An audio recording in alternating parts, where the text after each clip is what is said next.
اعوذ باللہ من الشیطان الرجیم بسم اللہ الرحمن الرحیم۔ یہ سورہ مائدہ کی 51 نمبر کی آیت ہے۔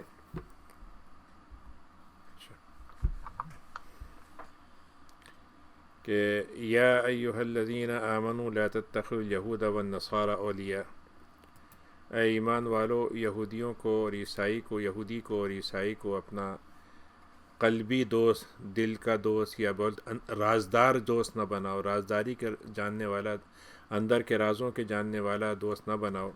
یہ ایک دوسرے کے لیے، ایک دوسرے کے کام آنے والے ہیں۔ یہ لوگ آپس میں تو ایک دوسرے کے سرپرست ہیں، ایک دوسرے کے ولی ہیں، اور جو اللہ تعالیٰ سے منہ پھیر کے ان کی طرف چلا جائے گا تو پھر وہ انہی میں سے ہو جائے گا۔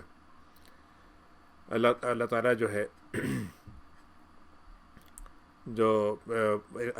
ہے لا یہدی القوم الظالمین، ظلم کرنے والوں کو ہدایت نہیں دیتا۔ اور وہ لوگ جن کے دل میں مرض ہے، مرض کا مطلب ہوتا ہے کہ دل میں ایسی بیماری جس میں ایمان پہ عمل کرنا مشکل ہو۔ تو دو طرح کے مرض ہوتے ہیں دل کے، ایک تو ہوتا ہے انسانی خواہشات کا، کہ خواہشات انسان کو پھر صحیح راستے پہ چلنے سے روکتی ہیں۔ دوسرا مرض ہوتا ہے شبہے کا، یعنی انسان کو یقین نہیں ہے کہ اللہ تعالیٰ ہے یا نہیں ہے، اللہ تعالیٰ نے واقعتاً کو دنیا بنائی ہے مرنے کے بعد یا نہیں بنائی ہے۔ اگر اس میں شبہ میں پڑا رہے گا تو یہ دل کا مرض ہے، اور یہ دل کا مرض اگر بڑھتا جائے گا تو ظاہر ہے کہ پھر انسان کے اندر انکار تک پہنچ جائے گا وہ۔ اور اگر اس مرض کو دور کرنا ہے تو ہدایت اس کے لیے ضروری ہے۔ تو اللہ تعالیٰ نے کہا کہ جنہوں نے اپنے دل میں مرض پال لیا ہے وہ پھر یسارعون فیہم، وہ اس میں آگے بڑھتے چلے جاتے ہیں، اور وہ یہ کہتے ہیں کہ اگر ہم نے ان کو ڈر ہے کہ ہم کو گردش زمانہ ہم کو گھیر نہ لے، یعنی وہ یہ کہتے ہیں کہ دنیا کے اندر تو اتار چڑھاؤ آتے ہی رہتے ہیں، اگر ہم نے اسلام کا ساتھ دیا تو ہو سکتا ہے کہ ہمارے خلاف سارے قومیں کھڑی ہو جائیں، ساری حکومتیں کھڑی ہو جائیں اور ہمیں لوگ گھیر لیں تو ہم تو مارے جائیں گے۔ تو اللہ تعالیٰ نے یہ کہا کہ ان کو یہ اندازہ ہونا چاہیے کہ اللہ تعالیٰ اگر چاہے گا تو فتح بھی لے آئے گا، یعنی اپنے قوم کو، ایمان لانے والوں کو اللہ تعالیٰ فتح سے نواز دے گا، یا اور کوئی اللہ تعالیٰ حکم لے آئے گا۔ اور جب مسلمانوں کو فتح مل جائے گی تو اس وقت ان کے دلوں میں ایک ندامت اندر سے دوڑ رہی ہوگی کہ کاش ہم نے مسلمانوں کا ساتھ دیا ہوگا۔ تو دوسرے الفاظ میں یعنی دنیا میں شروع کا دور تو ان کو لگ رہا ہے کہ اسلام کا نہیں ہے، لیکن جب اسلام کا دور آئے گا تو ان کو خیال ہوگا کاش ہم اسلام کے دور کے ساتھ جڑے ہوتے اور اسلام والوں کے ساتھ جڑے ہوتے۔ وَيَقُولُونَ لِلَّذِينَ آمَنُوا هَؤُلَاءِ أَقْسَمُوا بِاللَّهِ جَهْدَ أَيْمَانِهِمْ وَيَقُولُ الَّذِينَ آمَنُوا، اور مومن کہتے ہیں کیا یہ وہی لوگ ہیں جو اللہ کی سچ میں قسمیں کھا کھا کے کہا کرتے تھے کہ ہم تمہارے ساتھ ہیں، یعنی اس وقت مومن کہیں گے اچھا اس وقت تو تم قسمیں کھاتے تھے کہ ہم تمہارے ساتھ ہیں، اور تم ہمارے ساتھ، اب جب اسلام کے آزمائش کا وقت آیا تم کوئی اور چلے گئے۔ انہم لمعکم، اور وہ کہتے ہیں ہم تمہارے ساتھ ہیں۔ ان کے اعمال جو ہیں ختم ہو گئے، ان دنیا میں اگر نیکی کے عمل کیے بھی ہوں گے تو وہ بے معنی ہو گئے، بے اثر ہو گئے، اللہ تعالیٰ کے بے وزن ہو گئے وہ۔ لا الذین آمنوا، ایک بات اے مومنین، ایک بات تمہیں ہم بتا دیتے ہیں، آگاہ کر دیتے ہیں کہ اگر تم میں سے کوئی ہمارے دین سے پھر جاتا ہے، اللہ کا جو اتارا ہوا دین ہے اس سے وہ پلٹ جاتا ہے، تو اللہ تعالیٰ تمہاری وجہ سے بے بس نہیں ہو جائے گا کہ تم اسلام نہیں لاؤ گے تو ہمارا کام ہی نہیں چلے گا۔ تو اللہ نے کہا کہ ہم تمہاری جگہ پر ایسی قوم کو لے آئیں گے جو اللہ تعالیٰ جن سے محبت کرتا ہوگا اور وہ جو اللہ سے محبت کرتے ہوں گے۔ اذلۃ علی المؤمنین، اور اللہ تعالیٰ کے لیے تو وہ محبت کرنا ان کا اللہ کے لیے ہوگا، سب سے بڑھ کر اللہ سے محبت کریں گے اور اللہ بھی ان سے محبت کرے گا۔ ایک پہچان اللہ نے ان کی بتائی، اور دوسری پہچان بتائی کہ مومنوں کے لیے بڑے نرم ہوں گے، بچھے ہوئے ہوں گے، ان کے لیے ان کی خاطر بچ جائیں گے، ان کے ساتھ انتہائی نرمی کا اور بہت ہی محبت کا اور ایک قسم کی انکساری کے ساتھ ان سے معاملہ فرمائیں گے۔ عزۃ علی الکافرین، اور کافروں کے لیے بڑے سخت ہوں گے، کافر ان کے لیے جیسے لوہے کا چنا ہوں گے وہ کافروں کے لیے۔ یہ دیکھیے یہ بہت اہم بات اللہ نے قرآن میں کہی ہے کہ مومن کی صفت کیا ہونی چاہیے۔ مومن کی صفت کیا ہونی چاہیے کہ وہ اہل ایمان کے لیے نرم ہو اور دوسروں کے لیے سخت ہو۔ آج ہمارے ہاں صفت الٹ گئی ہے، اب ہم مومنین کے لیے سخت ہو گئے ہیں اور کافروں کے لیے نرم ہو گئے ہیں، ان کے لیے تو ہم بچ جاتے ہیں، ان کے تو ہم اگر ان کا گئے سے گیا آدمی بھی ہو تب بھی ہم اس کی عزت کریں گے۔ مسلمانوں کا اگر ایک بہت ہی معزز ہو، چاہے وہ بہت عہدیدار نہ ہو، کسی بڑے مقام پہ نہ ہو، لیکن صرف اچھا مسلمان ہو، تو ہمارے ذہن میں تو یہ ہوتا ہے کہ تو ہمارے لیول کا ہی نہیں ہے، ہمارے کیڈر کا نہیں ہے، تو ہم اس کی کیوں عزت کریں۔ اور خاص طور سے اگر وہ ذرا زیادہ دیندار مسلمان ہے تب تو اور بھی گیا گزرا ہوگا، وہ تو بالکل یعنی ان کے مجلس میں داخل بھی نہیں ہو سکے گا۔ تو اللہ نے کہا کہ اگر تم یہ کام کرتے ہو تو ہم تمہیں رکھیں گے، ورنہ ہم تمہاری جگہ پہ دوسروں کو لے آئیں گے جن میں یہ صفتیں ہوں گی۔ اور پھر وہ اللہ کی راہ میں جہاد کریں گے۔ تیسری صفت یہ کہی کہ وہ اللہ کی راہ میں جہاد میں انہیں کوئی پریشانی نہیں ہوگی۔ اور چوتھی بڑی عجیب صفت کہی کہ وہ جب کوئی ان پہ کوئی ملامت کرے کہ تم بڑے اسلام کے تم وہ بن گئے ہو، اسلام پہ عمل کرنے لگے ہو، تم پتہ ہے کہ کچھ نہیں ملے گا تمہیں، تو ان کو تو اچھا پھر وہ اگر کسی کو برائی سے روکیں تو لوگ ان کو ملامت کریں، کسی کو مطلب یہ ہے کہ وہ انصاف کریں برابر کے ساتھ، تو لوگ جس کے خلاف انصاف ہو وہ ملامت کرے، تو کسی کی ملامت سے ان کو ڈر نہیں ہوتا ہو، یعنی وہ جو صحیح بات ہے، حق بات ہے، وہ کسی کے خوف کی وجہ سے اس کو کہنے سے رکتے نہیں ہیں۔ اور یہ اللہ کا فضل ہے، جس کو چاہتا ہے دیتا ہے، اور تعالیٰ بہت وسعت والا ہے، بڑا علم والا ہے۔ اور دیکھو تمہاری اصل میں ولایت تو اللہ اس کے رسول کے ساتھ ہونی چاہیے، اور جو ایمان والے ہیں ان کے ساتھ۔ اور وہ ایمان والے کون ہیں؟ جو نمازوں کو قائم کرتے ہیں، زکوٰۃ کو دیتے ہیں، اور رکوع کرنے والوں کے ساتھ رکوع کرتے ہیں۔ وَمَن يَتَوَلَّ اللَّهَ، لیکن جو اللہ تعالیٰ کے ساتھ اللہ کو دوست رکھے گا اور رسول کو اور ایمان والوں کو، تو یہ اللہ کا وہ گروہ ہے جو ہمیشہ غالب رہنے والا ہے۔ یعنی غالب ہونے کے دونوں مطلب ہیں، اگر یہ دنیا میں طاقت ان کے پاس اچھی ہو گئی ہے، اللہ تعالیٰ کی نصرت آ گئی ہے، تو غالب بھی ہو جائیں گے۔ لیکن اگر دنیا میں سیاسی غلبہ ان کو نہ بھی ملے، تب بھی یہ اپنے دلیل کے ذریعے سے، اپنے ایمان پر مضبوطی کے ذریعے سے، اپنے اصولوں پر، اپنے اصولوں کی صداقت پر یہ غالب ہی رہیں گے۔ یعنی کافروں کو اپنے نظریے پہ اتنا یقین نہیں ہوگا، اور وہ چاہے کتنی طاقتور ہیں لیکن وہ اپنے اندر مشکوک رہیں گے۔ جبکہ اہل ایمان وہ ہوتے ہیں جو اپنے ایمان کے اندر مضبوط بھی ہوتے ہیں، اور ان کو اپنی بات کی صداقت پر یقین ہوتا ہے۔ اے ایمان والو، دیکھو تم ان لوگوں کو اپنا دوست مت بناؤ جو تمہارے دین کا مذاق اڑاتے ہیں، کبھی اسے کھیل بنا دیتے ہیں، کبھی مذاق اڑاتے ہیں۔ جب مسلمان نماز پڑھتے ہیں تو ان کے بارے میں ٹانٹنگ کرتے ہیں، مسلمان عورتیں حجاب پہن لیتی ہیں تو ان کا مذاق اڑایا جاتا ہے کہ صاحب یہ تو ٹینٹ پہنے ہوئے جا رہی ہیں۔ ہمارے مسلمان بھی یہ کام کرتے ہیں ان کی تابع داری میں۔ تو تم ایسے لوگوں کو اپنا دوست مت بناؤ جو دین کو مذاق بنا دیتے ہیں، کھیل بنا دیتے ہیں۔ اچھا پھر اگر نماز پڑھتے بھی ہیں تو ایسی مطلب یہ کہ جیسے ہوتا ہے کہ بس وہ بھگتانے کے لیے ہوتا ہے، اور اگر کسی موقع پر تھوڑا سا اسلامی کام کر بھی دیں گے تو اس میں دو چار چیزیں، ہمارے یہاں کوئی اسلامی پروگرام ہوگا ٹی وی پہ تو اس کے ساتھ دو چار جو ہیں گانے کے، ڈانس کے بھی دے دیں گے۔ ادھر قرات ہوئی، اس کے بعد تھوڑی دیر کے بعد دوسری چیزیں شروع کر دیں، تو گویا دین کو مذاق بنا لیتے ہیں وہ لوگ، تو ان کے ساتھ تم مت ہو۔ یہ لوگ وہ ہیں جن کو کتاب دی گئی تھی اس سے پہلے، اور وہ لوگ ہیں جو کافر ہیں، یہ ایک دوسرے کے دوست ہیں۔ اور یہ اللہ تعالیٰ ایمان والوں سے کہتا ہے کہ تمہیں اس میں تقویٰ اختیار کرنا چاہیے۔ وَإِذَا نَادَيْتُمْ إِلَى الصَّلَاةِ، اور اگر تم ان کو پکارو کہ نماز کے لیے آ جاؤ، یہ اللہ کا حکم ہے تمہارے لیے، تم بھی اللہ کے بندے ہو، نماز پڑھو، تو وہ تمہاری اس بات کو مذاق اڑا دیتے ہیں، اس کے لطیفے بناتے ہیں، اس کے اندر ہنسی مذاق، اس کو ٹھٹے پہ لے جاتے ہیں، ٹھٹا کرنے لگتے ہیں، اس کا کھیل بنا لیتے ہیں۔ اگر نماز پڑھیں گے تو معلوم ہوا کہ اس کے اندر کوئی نئی حرکت کر دیں گے۔ مثلا فرض کیجیے قرآن پڑھ رہے ہیں تو معلوم میوزک کے ساتھ قرآن لگا دیا تاکہ مطلب یہ لوگوں کو ایک نیا مطلب یہ وہ ہو۔ ذالک بأنہم قوم لا یعقلون، یہ لوگ ہیں جن کے اندر عقل ہے لیکن عقل کا یہ استعمال ہی نہیں جانتے۔ عقل جو ہے ان کو ہوشمند نہیں بناتی، سمجھدار نہیں بناتی، انجام سے واقف نہیں بناتی۔ قل یا اہل الکتاب، تو آپ اہل کتاب سے کہہ دیں کہ تم ہم سے انتقام کس بات کا لیتے ہو؟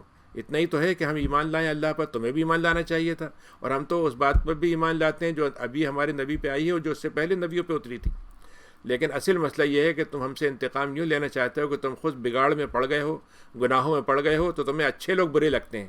یعنی یہ عجیب بات ہے انسان کی کہ جب انسان گناہ کرے گا تو جو آدمی ذرا پاک دامن ہو، اس کا ذہن جو ہے برائی سے دور ہو، تو اس کا مذاق اڑایا جائے گا کہ صاحب اچھا بڑے نیک بنتے ہیں، بڑے مطلب یہ کہ انہوں نے اپنے آپ کو اپنے آپ کو ولی سمجھتے ہیں، اپنے آپ کو جنت والا سمجھتے ہیں۔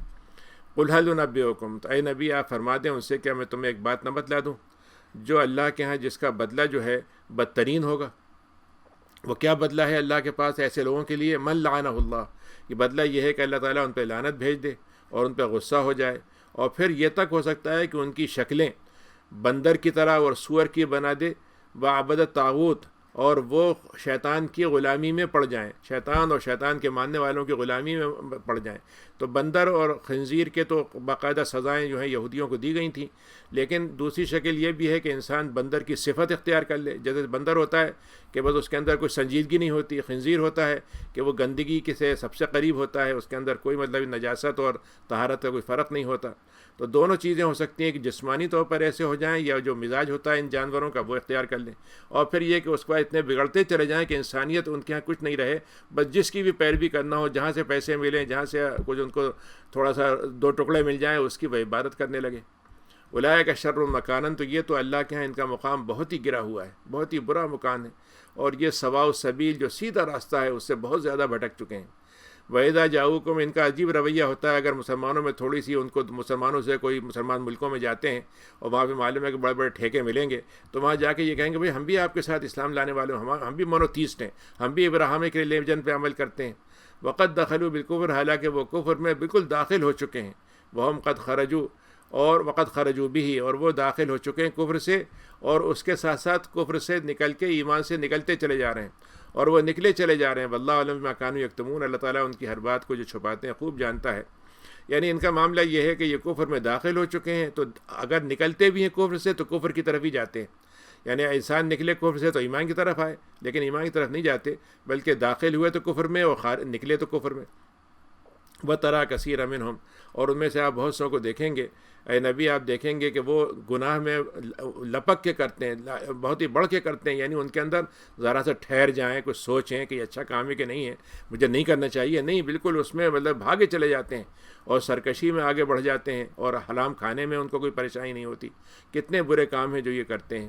اور یہ اللہ تعالیٰ نے دیکھیے مسلمانوں کو بھی یہ بتایا، اور مسلمانوں سے پہلے جو ان کے مذہبی رہنما تھے ان کے لیے اللہ نے یہ تنبیہ کی کہ جب ایسے معاشرے میں برائی پھیلتی ہے تو ایسا کیوں نہیں ہوتا کہ وہ لوگ جو ربائی تھے، وہ لوگ جو پریسٹ تھے، پوپ تھے، انہوں نے اپنی قوم کو برائی سے روکا کیوں نہیں، برے بات کہنے سے کیوں نہیں روکا، اور حرام کھانے سے کیوں نہیں روکا؟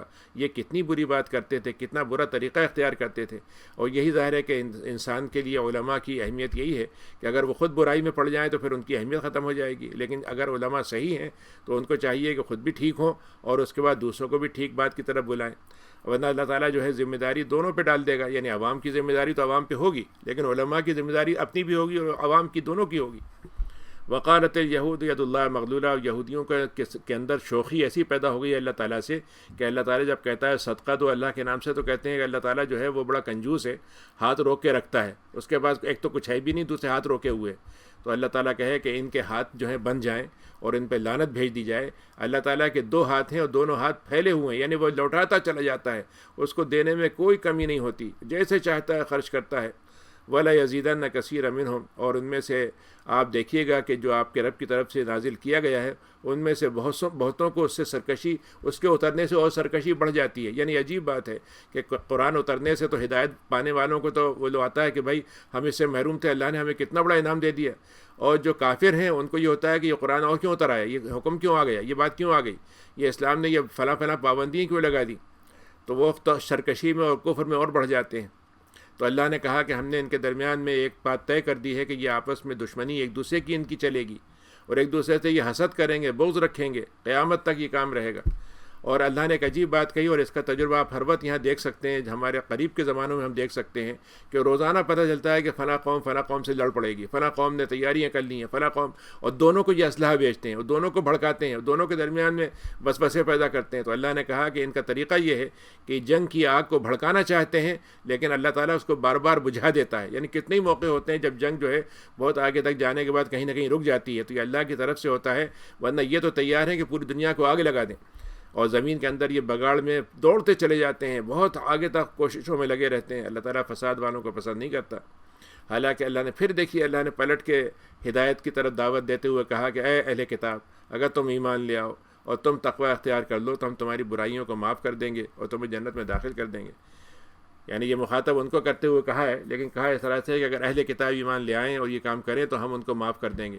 وَلَوْ أَنَّهُمْ أَقَامُوا التَّوْرَاةَ، اور اگر یہ لوگ ہیں سچے دل سے، اگر واقعتاً یہ تورات کے ماننے والے ہیں اور انجیل کے ماننے والے ہیں، تو اگر یہ اس کو واقعی اپنی زندگی میں اتار لیں اور اس کے مطابق زندگی گزاریں، اور جو اللہ نے ان کے پاس اپنے رب کی طرف سے آج اتار دیا اس نبی پر، تو پھر یہ کیا ہوگا؟ اللہ تعالیٰ نے ایک عجیب بات کہی، لا اکلوا من فوقہم، ہم ان کو دنیا کے سارے رزق اوپر سے آسمانوں سے دیں گے اور ان کی زمین سے نکالیں گے، زمین کے نیچے سے نکل کے آئیں گے۔ ان میں کچھ لوگ ہیں جو ذرا سا متوسط درجے کے ہیں، لیکن زیادہ تر وہ ہیں جو برا کرنے والے ہیں۔ اب دیکھیے یہاں پر یہ بہت اہم بات اللہ نے اس آیت میں کہی ہے 66 نمبر میں، کہ دیکھیے دنیا میں کیا مسئلہ ہے، یہ ساری بڑی بڑی طاقتیں جو ہیں یہ دیکھتی یہ ہیں کہ عربوں کے پاس اور فلاں کے پاس خدا دولت ہے، خدا پیٹرول ہے، اتنا منرلز ہیں، ہم اس کو چھین لیں۔ اللہ تعالیٰ کہتا ہے اگر وہ اللہ تعالیٰ کے حکم پہ عمل کریں تو جو ان کو چھیننے کی ضرورت ہی نہیں پڑے گی، ہم ان کے لیے خود دروازے کھول دیں گے، یعنی ان کو جو ہے حلال طریقے سے یہی کام مل جائے گا جو حرام طریقے سے وہ لے رہے ہیں۔ تو آپ دیکھ لیجیے آج دنیا میں جو ساری دوڑ لگی ہے وہ کیا ہے کہ جتنا کمزور ہے اس کو دبا لو اور اس کا چھین لو۔ اللہ تعالیٰ کہہ رہا ہے اگر تم اس کو اس کا حق دے دو گے تو ہم تمہیں بھی اس سے بڑھ کر تمہیں دے دیں گے۔ یا ایھا الرسول بلغ، پھر اللہ نے نبی کریم کو یاد دلایا کہ آپ کا کام تو ہے کہ آپ جو آپ پہ اتارا گیا آپ اس کو لوگوں تک پورا پہنچا دیں، اور اگر آپ نہیں پہنچاتے ہیں تو آپ نے پھر رسالت کا حق ادا نہیں کیا۔ اسی لیے جو امام مالک نے کہا کہ جو لوگ یہ سمجھتے ہیں کہ نبی کریم صلی اللہ علیہ وسلم نے کوئی بات نہیں کہی تھی اور وہ کرتے ہیں، تو اس کا مطلب وہ کہنا چاہتے ہیں کہ نبی کریم نے رسالت کا حق ادا نہیں کیا، کیونکہ جو بات آپ نے نہیں کہی تو وہ دین کا حصہ نہیں ہو سکتی، اور اگر کوئی آدمی دین کے نام سے بعد میں پیش کرتا ہے تو وہ نبی پہ تہمت لگاتا ہے۔ اللہ تعالیٰ نے کہا کہ ہم آپ کی حفاظت کریں گے، دونوں حفاظت ہیں اللہ تعالیٰ کی نبی کریم کی، ایک تو آپ کی جان کی حفاظت اور آپ کی عزت کی حفاظت، دوسرے سب سے بڑی بات یہ ہے کہ آپ کو اللہ تعالیٰ نے کہا کہ ہم آپ کو کسی غلطی سے حفاظت کریں گے، یعنی وہی پہنچانے میں آپ کوئی غلطی نہیں کریں گے، اور دوسرا یہ کہ آپ کے اوپر انسانی طور پر جو آپ کی کمزوریاں ہیں وہ آپ کی ذمہ داری پہ کبھی رکاوٹ نہیں بنیں گی، تو ہم آپ کو پوری طرح سے محفوظ رکھیں گے گناہوں سے، غلطیوں سے، اور دنیاوی طور پر دشمنوں کے حملوں سے۔ اور اللہ تعالیٰ جو ہے کافر قوم کو ہدایت نہیں دیتا۔ قل یا اہل الکتاب لستم علی شیء، اور آپ اہل کتاب سے کہہ دیں کہ تمہاری کوئی قیمت نہیں ہے، تمہارا اللہ کے یہاں کوئی تمہارا اعتبار نہیں ہوگا سوائے اس کے کہ تم تورات کو اور انجیل کو قائم کر دو، اور جو تمہارے پر تمہارے رب کی طرف سے اب اتارا گیا ہے اس نبی پر اس کو تم مان لو۔ ظاہر تورات انجیل کو اگر صحیح طریقے سے وہ مان لیں تو خود بخود نبی کریم کے بارے میں ان کے یہاں خبریں موجود ہیں کہ ایک نبی آنے والا ہے، تو جب وہ تورات انجیل کو مانیں گے تو خود بخود کتاب اللہ کو ہی مان لیں گے، قرآن کو، اور نبی کریم کو مان لیں گے۔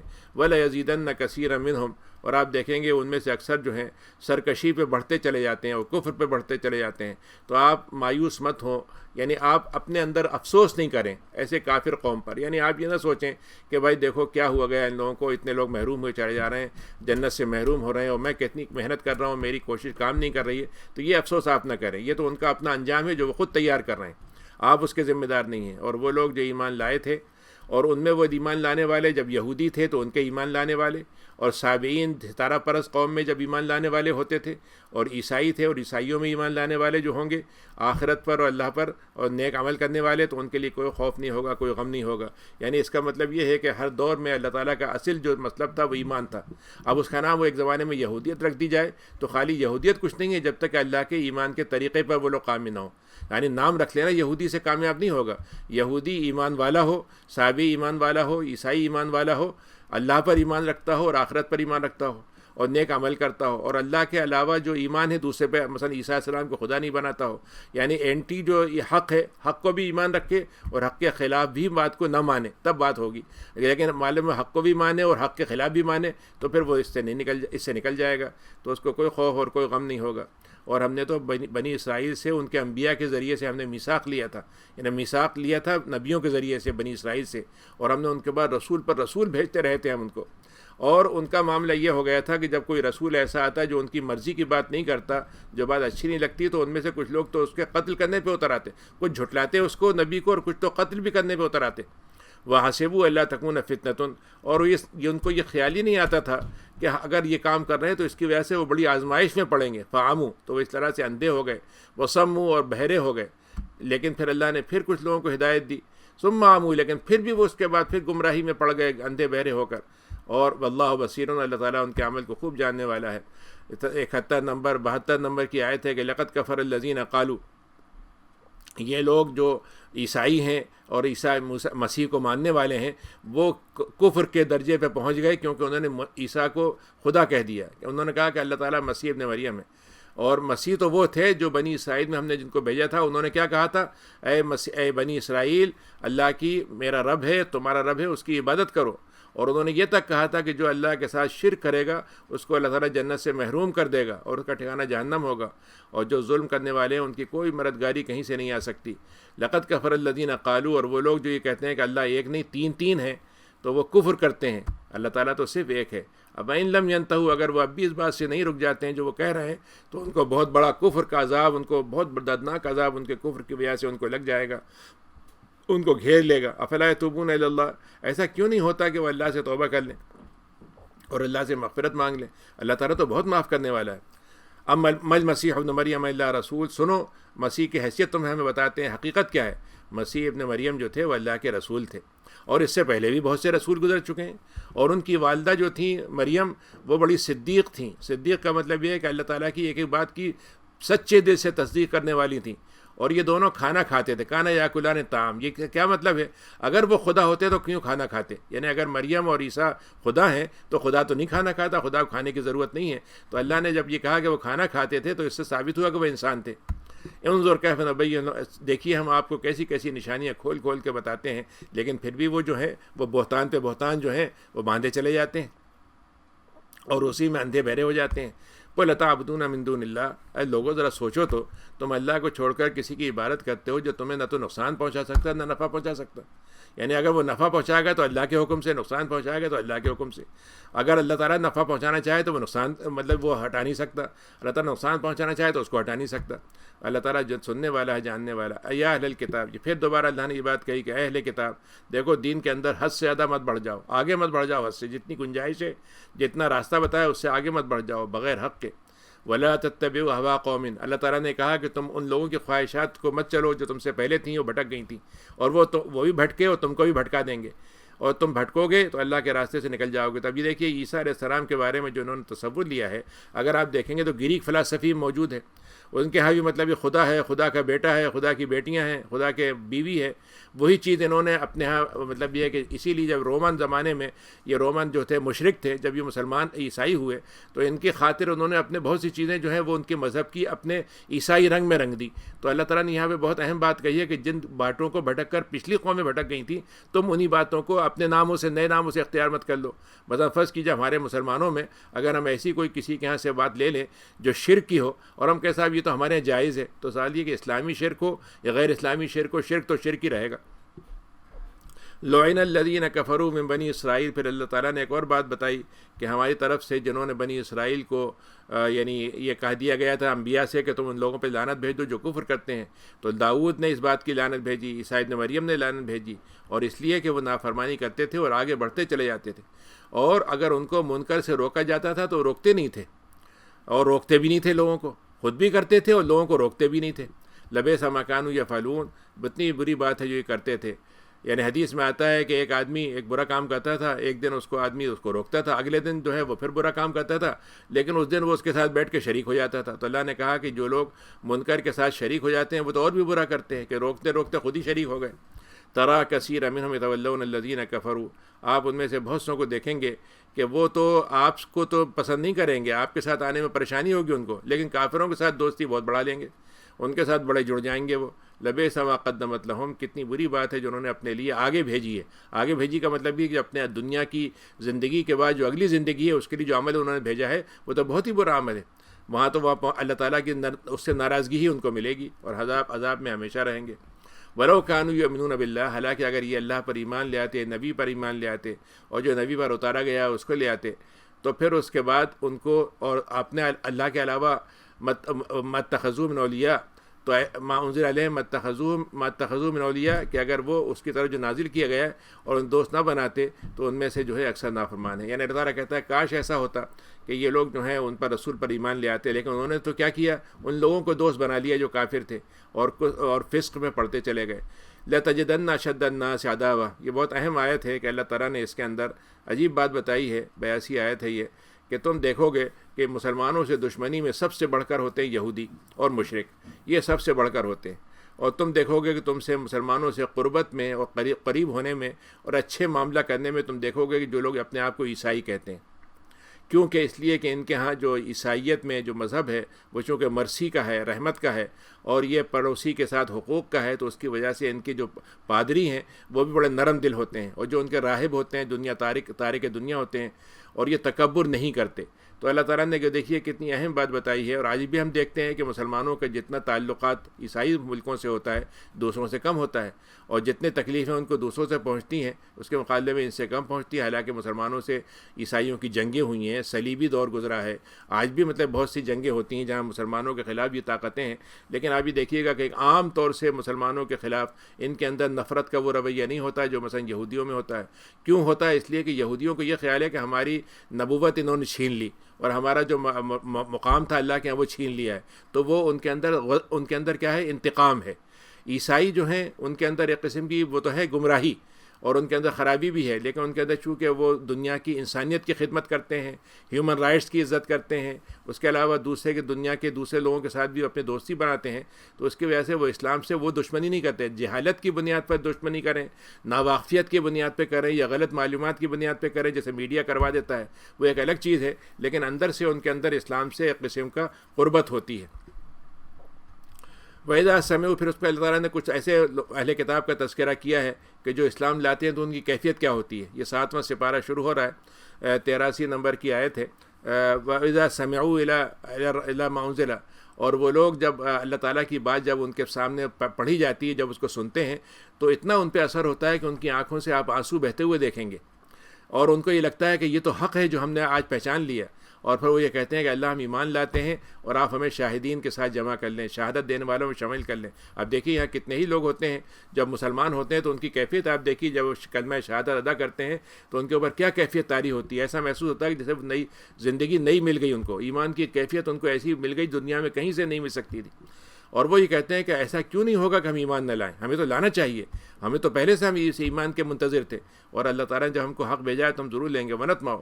اور ہم یہ لالچ رکھتے ہیں، امید رکھتے ہیں کہ اللہ تعالیٰ ہم کو بھی نیک لوگوں میں داخل کر لے گا۔ تو اللہ تعالیٰ نے کہا کہ فَأَصَابَهُمُ اللَّهُ، تو اللہ تعالیٰ ایسے لوگوں کو تو بے پناہ ثواب سے نوازے گا اور ان کو جنت میں داخل کر دے گا۔ جنتیں جو بہتے ہیں وہ پانی کے نہروں کے ساتھ ہوں گی، اور یہ احسان کرنے والوں کا بدلہ ہے۔ وَالَّذِينَ كَفَرُوا، لیکن وہ لوگ جو اللہ کی ان باتوں کو، نبی کی بات کے بعد پھر بھی انکار کر دیں اور ہماری نشانیوں کا انکار کریں، تو یہ جہنم میں رہنے والے ہوں گے۔ یا ایھا الذین آمنوا، اب دیکھیے مسلمانوں کو اللہ تعالیٰ نے پھر سے وہ باتیں جو سورہ مائدہ کے شروع میں آئی تھیں کہا کہ دیکھو تمہارے لیے اچھی بات نہیں ہے کہ جو ہم نے حلال کیا اس کو حرام کر دو، ولا تعتدوا۔ اب دیکھیے ایک آدمی ہے پھنس کیجیے، کوئی چیز کو پسند نہیں ہے تو پسند نہ ہونے کا الگ بات ہے، لیکن کوئی حلال چیز کو حرام کر دیں تو حلال اور حرام دو حق ہیں جو صرف اللہ کے ہیں۔ اللہ ہی کو حق ہے کہ وہ حرام کرے، اللہ ہی کو حق ہے کہ وہ حلال کرے۔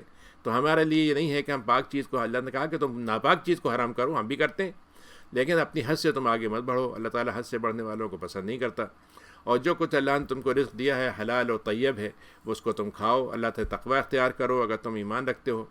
اللہ تعالیٰ تمہارے گناہوں، تمہاری قسموں پر پکڑ نہیں کرے گا اگر تم نے ایسی یوں ہی بات کہہ دی بغیر سوچے سمجھے، لیکن جس پر جس میں تم نے قسم کھا لی اور تمہاری اس میں پکا تم نے اس کو بنا دیا تو اس پہ تمہاری پکڑ کرے گا۔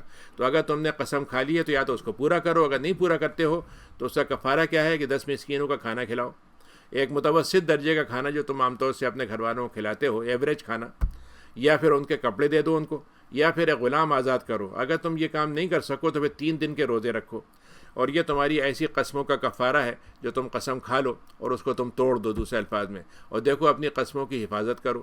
اللہ تعالیٰ تمہیں یہ بتاتا ہے تاکہ تم شکر گزار بندے بنو۔ پھر اللہ نے دیکھیے یہاں پر وہ حکم اتارا جو دھیرے دھیرے آیا تھا شروع میں، پہلے کہا تھا نماز پڑھتے ہوئے شراب نشے میں مت جانا، اب یہاں پر باقاعدہ حکم آیا کہ اے ایمان والو دیکھو یہ شراب اور جوا جو ہے، اور یہ پانسے پھینکنے کا طریقہ ہے، لاٹری کا طریقہ جو ہے، مختلف طریقوں سے لوگ کرتے تھے، اور بتوں کے سامنے جو چیزیں چڑھائی جاتی ہیں یہ سب ناپاک چیزیں ہیں اور یہ شیطان کا عمل ہے۔ تو اب تمہیں چاہیے کہ تم ان سے بچ جاؤ تاکہ تم کامیاب ہو جاؤ۔ انما یرید الشیطان، تم میں سے شیطان یہ چاہتا ہے کہ تمہارے درمیان میں دشمنی اور بغض و عداوت پھیل جائے۔ جب شراب پیے گا انسان تو لازماً دوسرے کو گالی دے گا، ایک دوسرے کو گالی دیں گے، ایک دوسرے سے نفرت بڑھے گی۔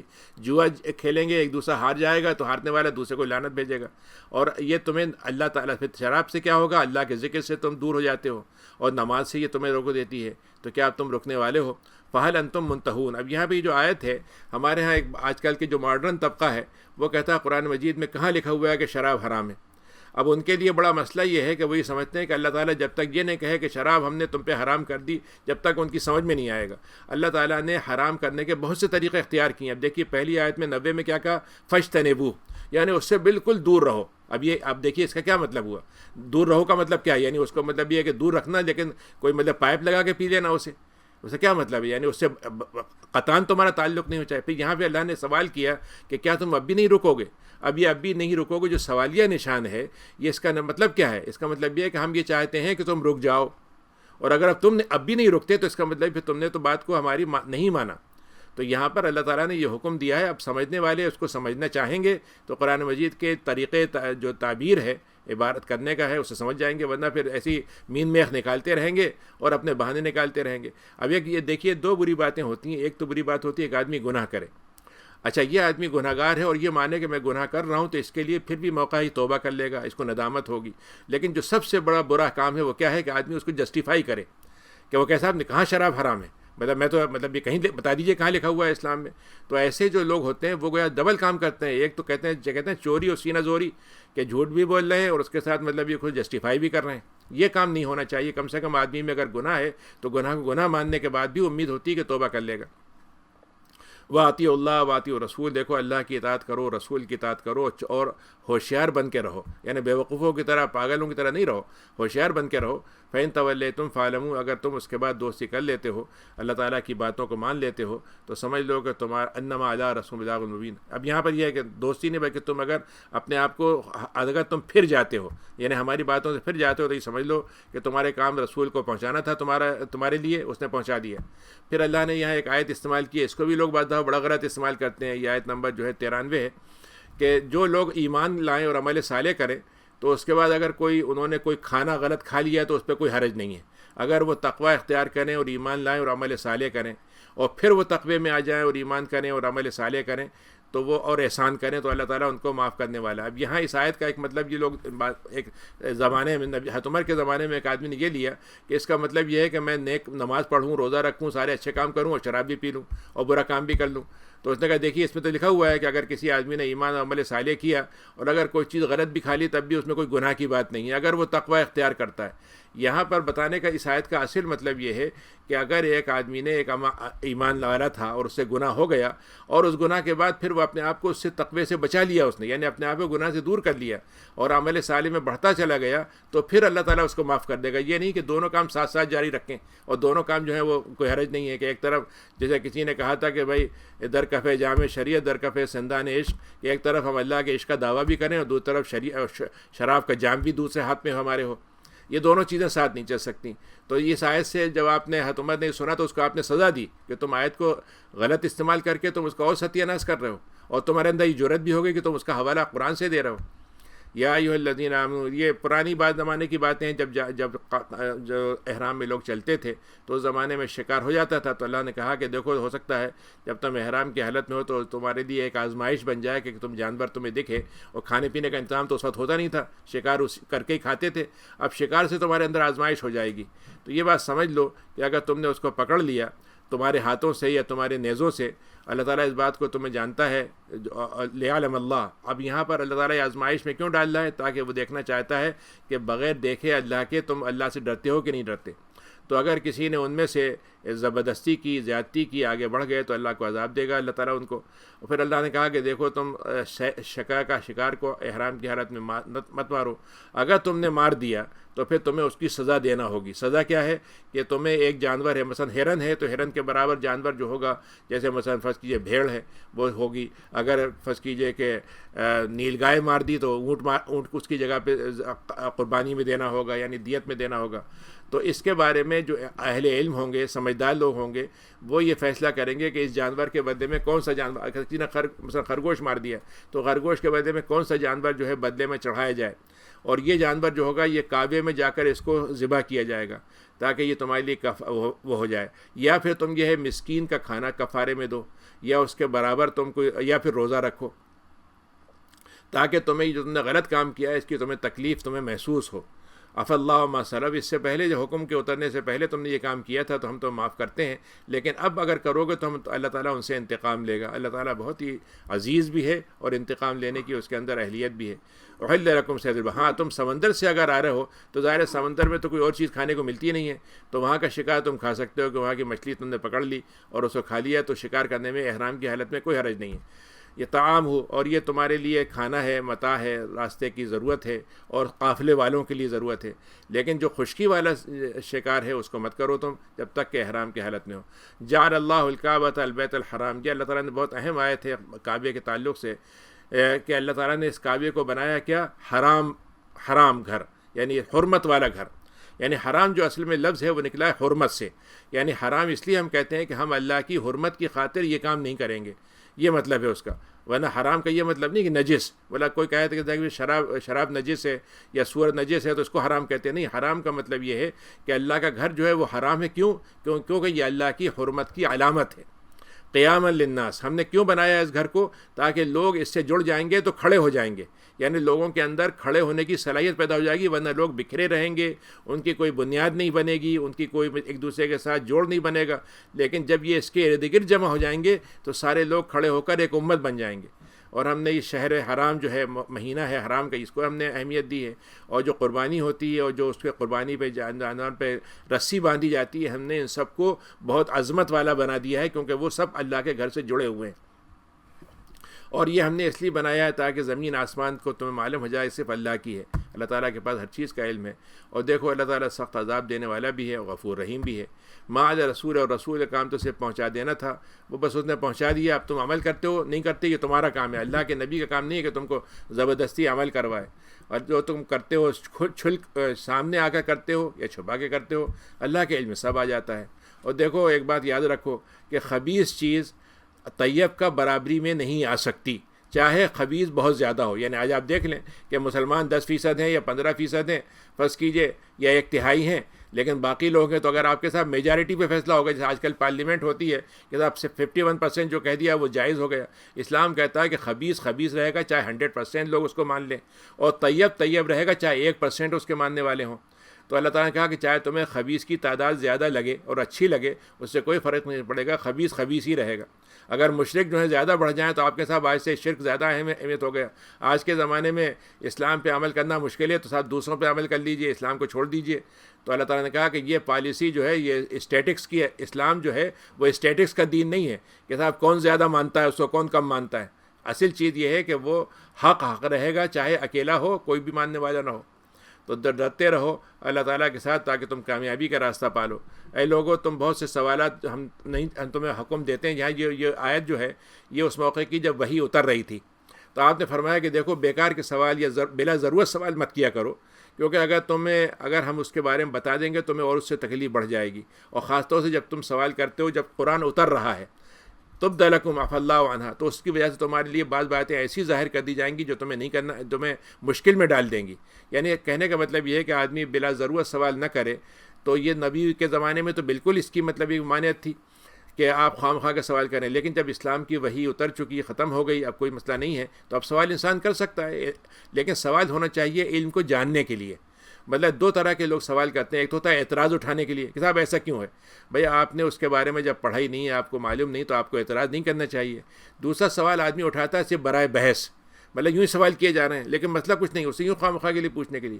ہاں، جو سب سے اچھی چیز ہے وہ کیا ہے کہ سوال اس لیے ہو کہ تاکہ علم میں اضافہ ہو۔ ایک معلوم نہیں تھی وہ بات معلوم ہو جائے تو بہت اچھی بات ہے، اس کو ضرور کرنا چاہیے۔ حضرت عبداللہ ابن عباس سے پوچھا گیا کہ آپ کو علم کیسے آیا، تو انہوں نے کہا کہ میں عقل رکھنے والی اللہ نے مجھے صلاحیت دی تھی، اور سوال میری زبان جو تھی سوال بہت کرتی تھی، اور عقل میری جو تھی بہت حفاظت کرتی تھی۔ قد سألها قوم، دیکھو تو اس سے پہلے کہ قوم، جیسے ہم نے اس سے پہلے پڑھا کہ جب بنی موسیٰ علیہ السلام نے کہا کہ ایک جانور ذبح کر کے، گائے کو ذبح کر کے قاتل کے بارے میں معلوم کر لو، تو اب انہوں نے 10 باتیں اس کے بارے میں پوچھی، اور کیا ہوا، وہ مشکل سے مشکل میں پڑھتے چلے گئے۔ تو اللہ تعالیٰ نے کہا کہ اس سے پہلے بھی قومیں تھیں جنہوں نے سوال کیے تھے، اور اس کے بعد جب سوال کا جواب ان کے پاس آ گیا تو وہ کفر کرنے لگے۔ پھر اللہ تعالیٰ نے کہا کہ دیکھو یہ جو ہم نے نوح علیہ السلام کے زمانے میں جو لوگوں نے وہ بنا لیے تھے مختلف قسم کے جانور، اور ان سے یہ کہا تھا کہ یہ جانور فلاں کے لیے جائز ہے، اس کا کھانا فلاں کے لیے ناجائز ہے، تو اللہ نے کہا کہ دیکھو یہ جو بحیرہ ہے اور صائبہ ہے، اور یہ جو وسیلہ اور حام ہے، یہ سب مطلب یہ ہے کہ کوئی اللہ کی طرف سے اس پہ نہیں اتارا گیا۔ یعنی اس میں مختلف جانور تھے کہ کچھ جانور ایسے تھے جن کو مطلب یہ کان کاٹ دیے جاتے تھے، کچھ ایسے ہوتے تھے جن کو مطلب یہ کہ چھوڑ دیا جاتا تھا خدا کے لیے، ان کے بتوں کے لیے، اور کچھ ہوتے تھے کہ اگر 2 جڑواں بچے پیدا ہوئے ہیں تو ان کا الگ حکم ہوگا، اور کچھ وہ تھے جن کا مطلب یہ کہ وہ یہ کہا جاتا تھا کہ بھئی اگر یہ مرد پیدا ہوا ہے، نر پیدا ہوا ہے تو یہ اس کے لیے کھائے گا، اور فیمیل ہے تو فلاں کھائے گا۔ تو یہ انہوں نے اپنے طریقے بنا رکھے تھے۔ مکے کے زمانے میں بھی یہ باتیں تھیں اسلام سے پہلے، تو آپ نے فرمایا کہ ان کا کوئی وجود نہیں ہے اسلام میں، یہ تو اللہ کے جھوٹ بنانے والوں نے جھوٹ بنا رکھا ہے اس پر، اور ان میں سے اکثر وہ ہیں جو اس بات کو سمجھتے ہی نہیں۔ وَإِذَا قِيلَ لَهُمْ تَعَالَوْا إِلَىٰ مَا أَنزَلَ اللَّهُ وَإِلَى الرَّسُولِ، جب ان سے کہا جاتا ہے کہ آؤ اللہ اس کے رسول کی بات کی طرف، تو وہ کہتے ہیں ہمارے باپ دادا جو کرتے ہیں بس ہمارے لیے وہی کافی ہے۔ تو آپ ان سے فرمائیے، بتا دیجیے نبی کہ اگر تمہارے باپ دادا کو ان باتوں کا پتہ نہیں تھا اور ان کو راستہ نہیں مل رہا تھا تو کیا تم اب بھی ان کو مانو گے؟ یعنی تمہارے پاس تو ہدایت آ گئی، ان کے پاس تو نہیں آئی تھی۔ اور اے نبی اور ایمان والو تمہیں اپنی ذمہ داری پہلے طے کرنی ہے. یہاں پہ بہت اہم آیت ہے یہ کہ دیکھو اپنی نجات کی فکر سب سے پہلے کرو. تم یہ سب سے پہلا کام ہے. لا یضرکم. اب اگر دنیا بھر ساری ہدایت سے نکل جائے, گمراہی میں چلی جائے, تو میں اس سے کوئی نقصان نہیں ہوگا, اور سب اللہ کے پاس لوٹ کے آئیں گے. ہم بتا دیں گے کون زیادہ کرتا تھا. تو دوسرے الفاظ میں ہم دوسروں کے غم میں پڑے رہیں اور اپنی اصلاح کی فکر نہ کریں, اپنے گھر والوں کی فکر نہ کریں, اور دوسروں کی دنیا کی تو آخرت بنانے کا کام پہلے ہمارا اپنا ہونا چاہیے. ہم اپنی دنیا بناتے رہیں اور اپنی آخرت خراب کر لیں, یا دوسروں کی دنیا بنانے میں اپنی آخرت خراب کر لیں. دونوں صورتیں خراب ہیں. یا ایھا الذین آمنوا شہادۃ بینکم. اے لوگوں, جب کہا کہ کسی آدمی کو اگر کوئی مطلب وصیت کرنی ہو, اس کا انتقال ہونے لگے, موت کا وقت آ جائے اور اس کے پاس کوئی وصیت کی چیز ہو, کوئی سامان ہو, کچھ بتانا ہو, تو تم کسی کو گواہ بنا لو. کسی کو گواہ بنا لو کہ بھائی تم ذرا دیکھو یہ ہی اسنان, دو آدمی جو ہیں سمجھدار لوگ اور کردار کے اچھے ہوں, ان کو تم گواہ بنا لو. او آخران من غیرکم. یہاں تک یہ تھا کہ اللہ تعالیٰ نے عجیب بات کہی کہ اگر وہ تمہیں مسلمانوں سے ملے تو سب سے اچھا ہے, لیکن اگر مسلمانوں میں سے نہ ملے تو دوسری قوم سے بھی ان کو گواہی کے طور پر لے لو. کہ اگر تم زمین میں ایسی جگہ پہنچ گئے ہو جہاں پر موت کا وقت تمہیں آ گیا اور اپنے گھر سے دور ہو, تو تم ان کو جمع کرنا, اور جو نماز کا وقت ہوتا ہے, جہاں جماعت کہیں مسجد ہوتی ہے وہاں پر جمع کر کے, اور ان کو نماز کے بعد لوگ نماز پڑھ چکے ہیں تو ان سے اللہ کی قسم کہنا کہ بھائی دیکھو یہ میری ذمہ داری تم پوری کر دینا جا کر. ان ارتبتم. اگر تمہیں یہ شبہ ہو, شک ہو کہ مطلب لا نشتری بھی ثمناً, اور ان سے تم کہہ دو کہ قسم کھا لو کہ تم تاکہ شبے میں نہ رہو. شبہ اس لیے قسم کھانے سے کیا ہے, تمہارا شبہ ختم ہو جائے گا. اور تم کہہ دو کہ بھائی دیکھو لا نشتری بھی ثمناً, وہ یہ بات کہہ دیں کہ ہم اس کے بدلے میں کوئی قیمت نہیں لیں گے.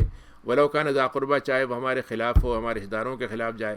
ولا نکتم شہادۃ اللہ, اور ہم اللہ کی شہادت کو چھپائیں گے نہیں, اور اگر ایسا کریں گے تم گناہ گاروں میں سے ہوں گے. یعنی یہ بات تم ان سے پوچھ لو اور ان سے قسم پکی کرا دو. فإن عُثِرَ عَلَىٰ أَنَّهُمَا اسْتَحَقَّا إِثْمًا. اگر ایسا ہو جائے کہ وہ جو دو آدمیوں نے گواہی دی تھی, تو دوسرے 2-3 لوگ اور بھی وہاں موجود تھے, ان کو پتہ چلا کہ وہ تو گواہی سے پھرتے جا رہے ہیں اور وہ گناہ کا کام کرنے جا رہے ہیں, تو دوسرے آدمی وہاں کھڑے ہو جائیں اور یہ کہیں کہ نہیں جو یہ بات انہیں کہی تھی ہم گواہی دیتے ہیں کہ یہ بات صحیح نہیں تھی, ایسے ہے.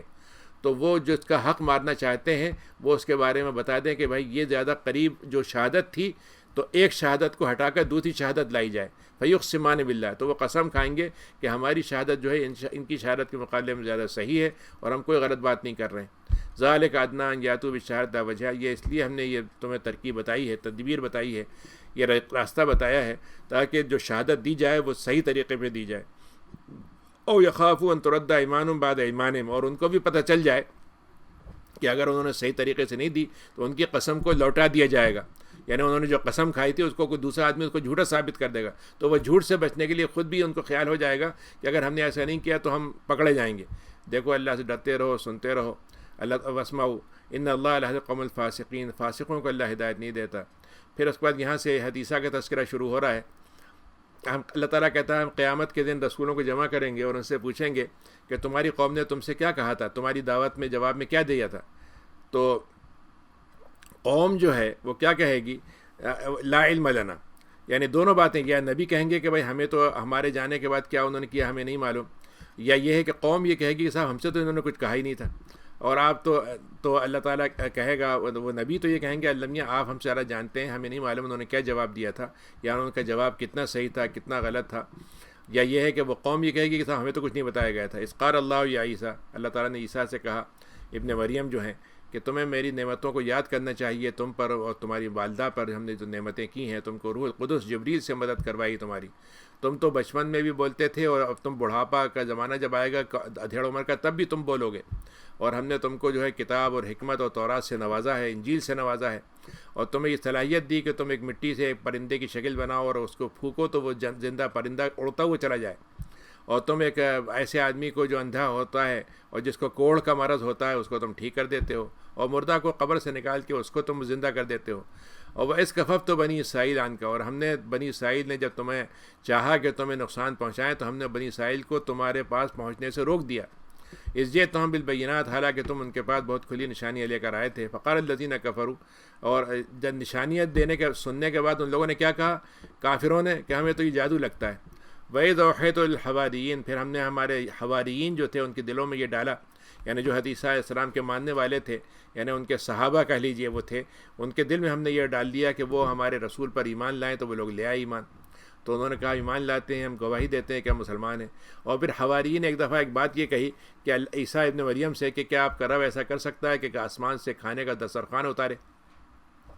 تو عیسیٰ نے ان سے کہا کہ اللہ سے ڈرو، تم اللہ سے مطالبہ نہیں کرو، یعنی اللہ تعالیٰ جو ہے اس کو وہ ہم پر کوئی چیز نعمت دے تو یہ اچھی بات ہے، لیکن ہم اللہ تعالیٰ سے مطالبہ کریں اور اس پہ اصرار کریں تو یہ ایمان والوں کا طریقہ نہیں ہوتا۔ تو انہوں نے کہا تقوی اختیار کرو، تو انہوں نے کہا نہیں ہم تو صرف یہ کہہ رہے ہیں کہ اگر وہ آ جائے گا تو ہم کھائیں گے بھی، اور اس سے ہمارے دلوں میں اطمینان بھی پیدا ہوگا اور ہمیں آپ کی بات کی سچائی کا بھی یقین ہو جائے گا اور ہم اس کی گواہی بھی دیں گے۔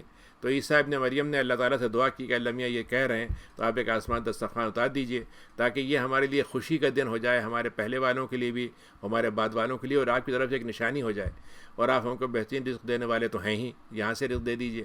تو اللہ نے کہا ٹھیک ہے میں ایک دسترخوان اتارتا ہوں، لیکن میں بتا دوں جب میں کوئی اللہ تعالیٰ کا اصول ہے، جب معجزہ اللہ تعالیٰ کوئی اتارتا ہے اور پھر کوئی انکار کرتا ہے تو اس کی سزا بڑی سخت ہوتی ہے۔ تو اللہ نے کہا کہ اس کے بعد اگر جو لوگ انکار کریں گے تو میں ان کو ایسا عذاب دوں گا جو اس سے پہلے کسی کو نہیں دیا ہوگا۔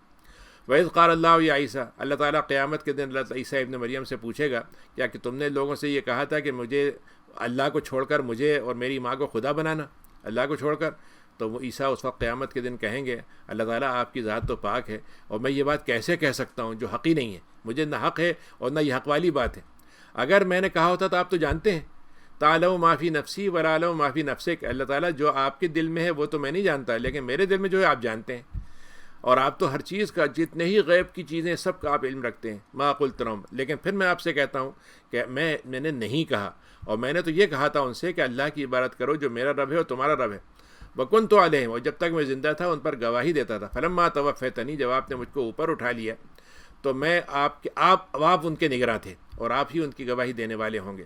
ان تعذبہم، پھر دیکھیے انبیاء کتنے رحم دل ہوتے ہیں کہ وہ کافروں کے ساتھ بھی معاملہ لعنت کا نہیں کرتے، اللہ تعالیٰ لعنت بھیجتا ہے یہ اس کا کام ہے لیکن وہ نہیں بھیجتے۔ انہوں نے کہا اللہ میاں آپ اس کے بعد ان کو عذاب دیتے ہیں تو یہ آپ کے بندے ہیں، آپ جیسے چاہیں کریں، لیکن اگر آپ پھر بھی معاف کر دیتے ہیں تو آپ کے اندر بڑی عزت ہے اور آپ حکمت والے ہیں۔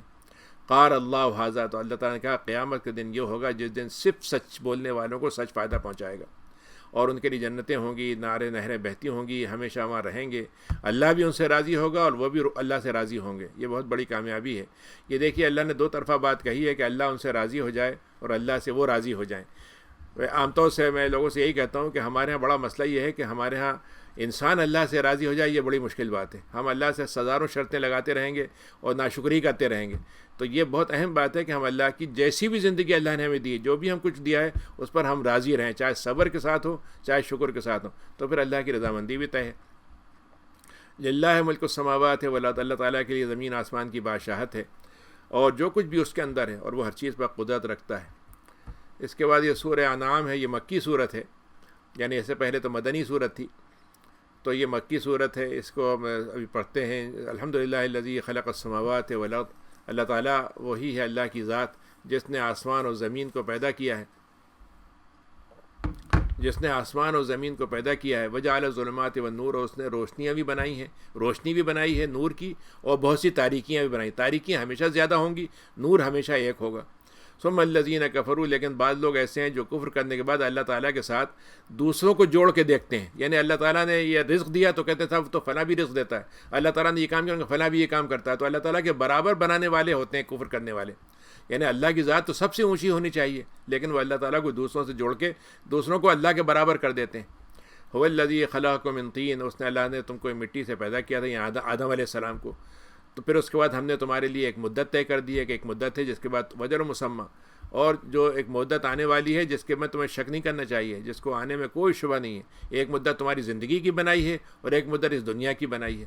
واللہ فی السماوات والارض، اللہ تعالیٰ ہی ہے جو آسمانوں میں اللہ ہے اور زمین میں، یعنی اللہ تعالیٰ کو تم مانو نہ مانو، آسمانوں میں جو مخلوقات ہیں وہ اللہ کو مانتی ہیں، زمین جو ہے زمین کے اندر جو کچھ ہے تمہارے علاوہ سب مانتے ہیں، اور تمہارے جھوٹ ظاہر کو چھپائے ہوئے کو سب کو جانتا ہے، اور جو کچھ بھی تم کماتے ہو عمل کرتے ہو وہ اللہ کے علم میں ہوتا ہے۔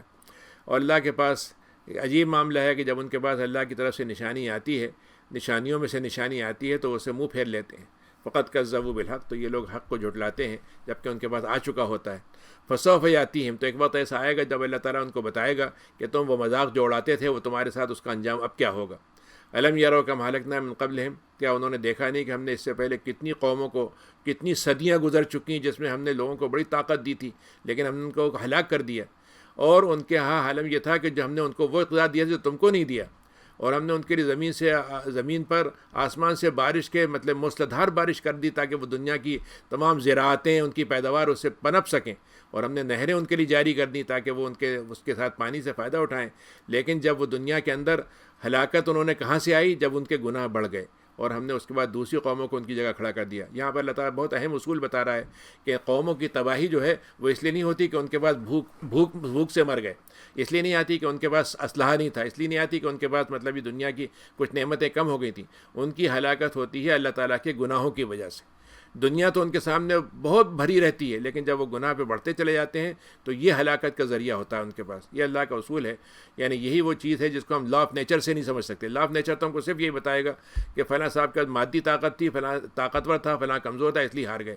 لا آف نیچر یہ بتاتا ہے کہ لا آف مورالٹی یہ بتاتا ہے کہ انسان کا اخلاق ہوتا ہے جو اس کو ہراتا ہے اور جو اس کو اوپر لے کے آتا ہے۔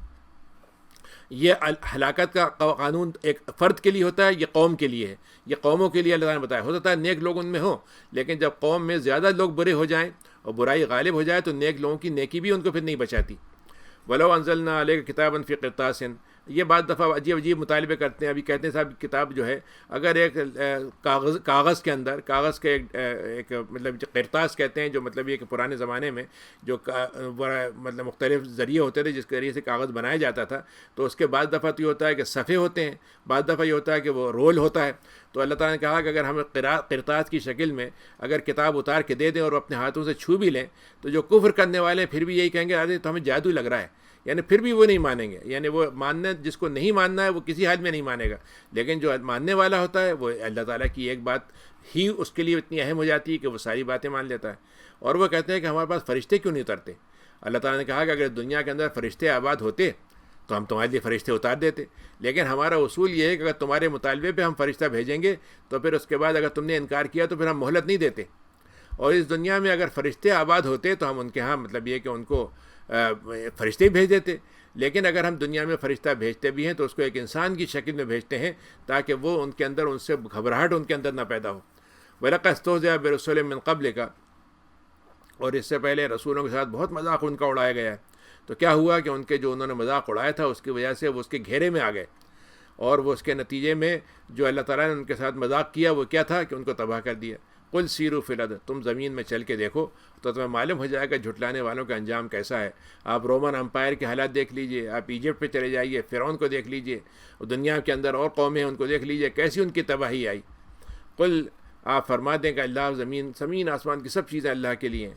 قل للہ، اور آپ فرما دیجئے لمن، پہلے سوال کریے کس کے لیے، پھر آپ خود ہی جواب دیجئے کہ یہ سب اللہ کے لیے۔ لیکن اللہ نے اپنے لیے رحمت طے کر دی ہے اور سب کو قیامت کے دن جمع کرے گا جس کے آنے میں کوئی شبہ کی بات نہیں ہے۔ اور جو خسارے والے کون ہیں؟ جو اپنے نفس کو ہار بیٹھیں، یعنی جب اللہ کی میزان میں ان کا وزن بیکار ہو جائے تو وہ ہار گئے۔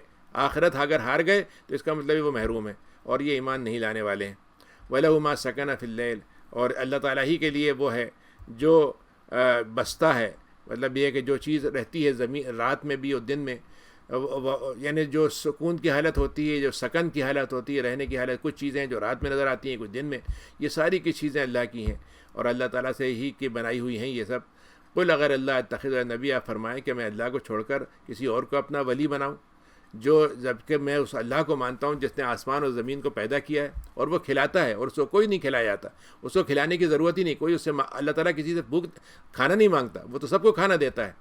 اور اللہ تعالیٰ نے اب نبی نے سے کہا کہ آپ فرما دیں کہ مجھ کو تو یہ کہا گیا ہے کہ اور اسلام لائیں نہ لائیں، میں تو اسلام لا چکا ہوں، میں تو اسلام پہ قائم رہوں گا، اور نبی تم ہرگز مشرکین میں سے مت ہو جانا۔ قل انی اخاف، اور آپ فرما دیں اے نبی کہ اگر میں اللہ کی نافرمانی کروں تو مجھ پر بھی عذاب آ جائے گا۔ من یصرف عنہ یومئذ، اور جس کو عذاب کو جس آدمی سے پھیر دیا گیا، بس سمجھیے وہ رحمت میں آ گیا اللہ کی، اور یہی بڑی کامیابی ہے۔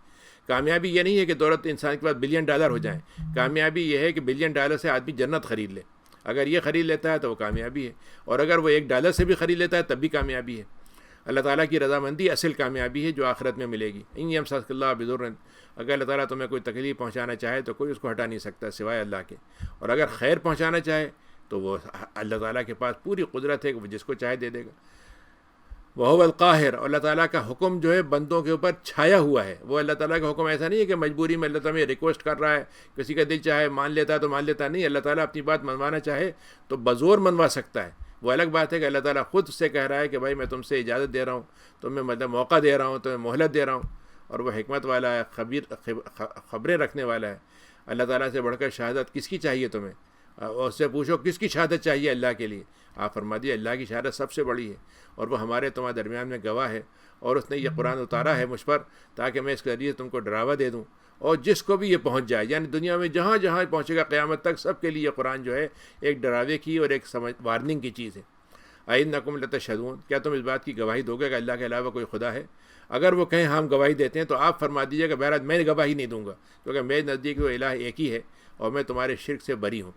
الذین آتیناہم الکتاب، وہ لوگ جن کو کتاب دی گئی تھی، اے نبی آپ کو وہ ایسے پہچانتے ہیں جیسے اپنے بیٹوں کو پہچانتے ہیں. یعنی ہم نے اتنی علامتیں آپ کی ان کی کتابوں میں لکھ دی تھیں کہ آپ کو دیکھتے ہی وہ سمجھ گئے کہ یہ نبی ہیں. لیکن کیا ہے کہ وہ اپنے نفس کو خسارے میں ڈال رہے ہیں، اپنے آپ کو یعنی جوئے میں جیسے کوئی ہار جاتا ہے تو اپنے آپ کو وہ اس جوئے میں ہار رہے ہیں، اپنے آپ کو ہار بیٹھے ہیں وہ، کیونکہ وہ ایمان نہیں لا رہے ہیں. ومن اظلم، کتنا ظالم ہوگا وہ شخص جو اللہ پہ ایک جھوٹ باندھے، اور وہ بھی جھوٹ پہ جھوٹ پر جھوٹ ہو.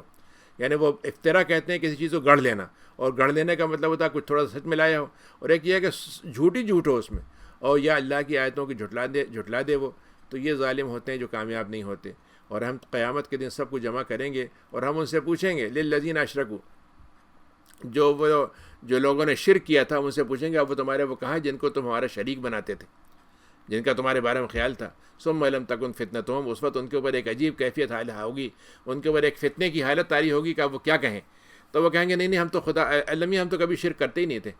انظر کیف کذبوا، تو اللہ تعالیٰ کہہ کہ دیکھو اب اس وقت یہ کیسے اپنے آپ کو جھٹلا رہے ہیں، اور جو باتیں یہ گھڑا کرتے تھے آج ان کے نگاہوں سے وہ غائب ہو گئی ہیں. ومنہم من یستمع الیک، ان میں سے بعض ایسے بھی ہیں جو آپ کے طرف کان لگا کے سنتے ہیں آپ کی باتیں، لیکن کہتے کیا ہیں وجعلنا علی قلوبہم اکنۃ، لیکن وہ چونکہ سمجھنا نہیں چاہتے اس بات کو تو ہم نے ان کے دلوں پہ پردے ڈال دیے ہیں، تاکہ کیونکہ ان کے کانوں میں وہ بات انہوں نے کانوں پہ ڈھانٹے لگا لیے ہیں، کانوں کو بند کر لیا ہے. اس کی وجہ سے وہ دین کی ان کے اندر فقہ نہیں پیدا ہوتی، سمجھ نہیں پیدا ہوتی. یہ ایسے لوگ ہیں کہ اگر ان کو اللہ کے پاس سے ہزاروں نشانیاں دکھلا دی جائیں گی تب بھی ایمان نہیں لائیں گے. حتی اذا جاؤک، یہاں تک کہ یہ لوگ جب آپ کے پاس آتے بھی ہیں تو بحث بازی شروع کر دیتے ہیں. یادرون یقول الذین کفروا، اور کافر لوگ تو یہ کہتے ہیں کہ جو آپ ہمیں قصے سنا رہے ہیں یہ تو پرانے قصے ہم تو پہلے بھی سن چکے ہیں، مطلب فلاں قصے ہم نے سنے تھے، آپ کے قصے بھی نبیوں کے قصے بھی ایسی کہانیاں لگتی ہیں، فکشن ہے یہ سب. وہم ینہون عنہ، اور وہ روکتے ہیں اس بات سے، دوسروں کو بھی روکتے ہیں اس بات سے. وینأون عنہ، اور اس سے بھاگتے ہیں. وَإِن يُهْلِكُونَ إِلَّا أَنفُسَهُمْ، حالانکہ وہ اپنے آپ کو ہلاکت میں ڈال رہے ہیں اور اس بات کا ان کو احساس نہیں ہو رہا.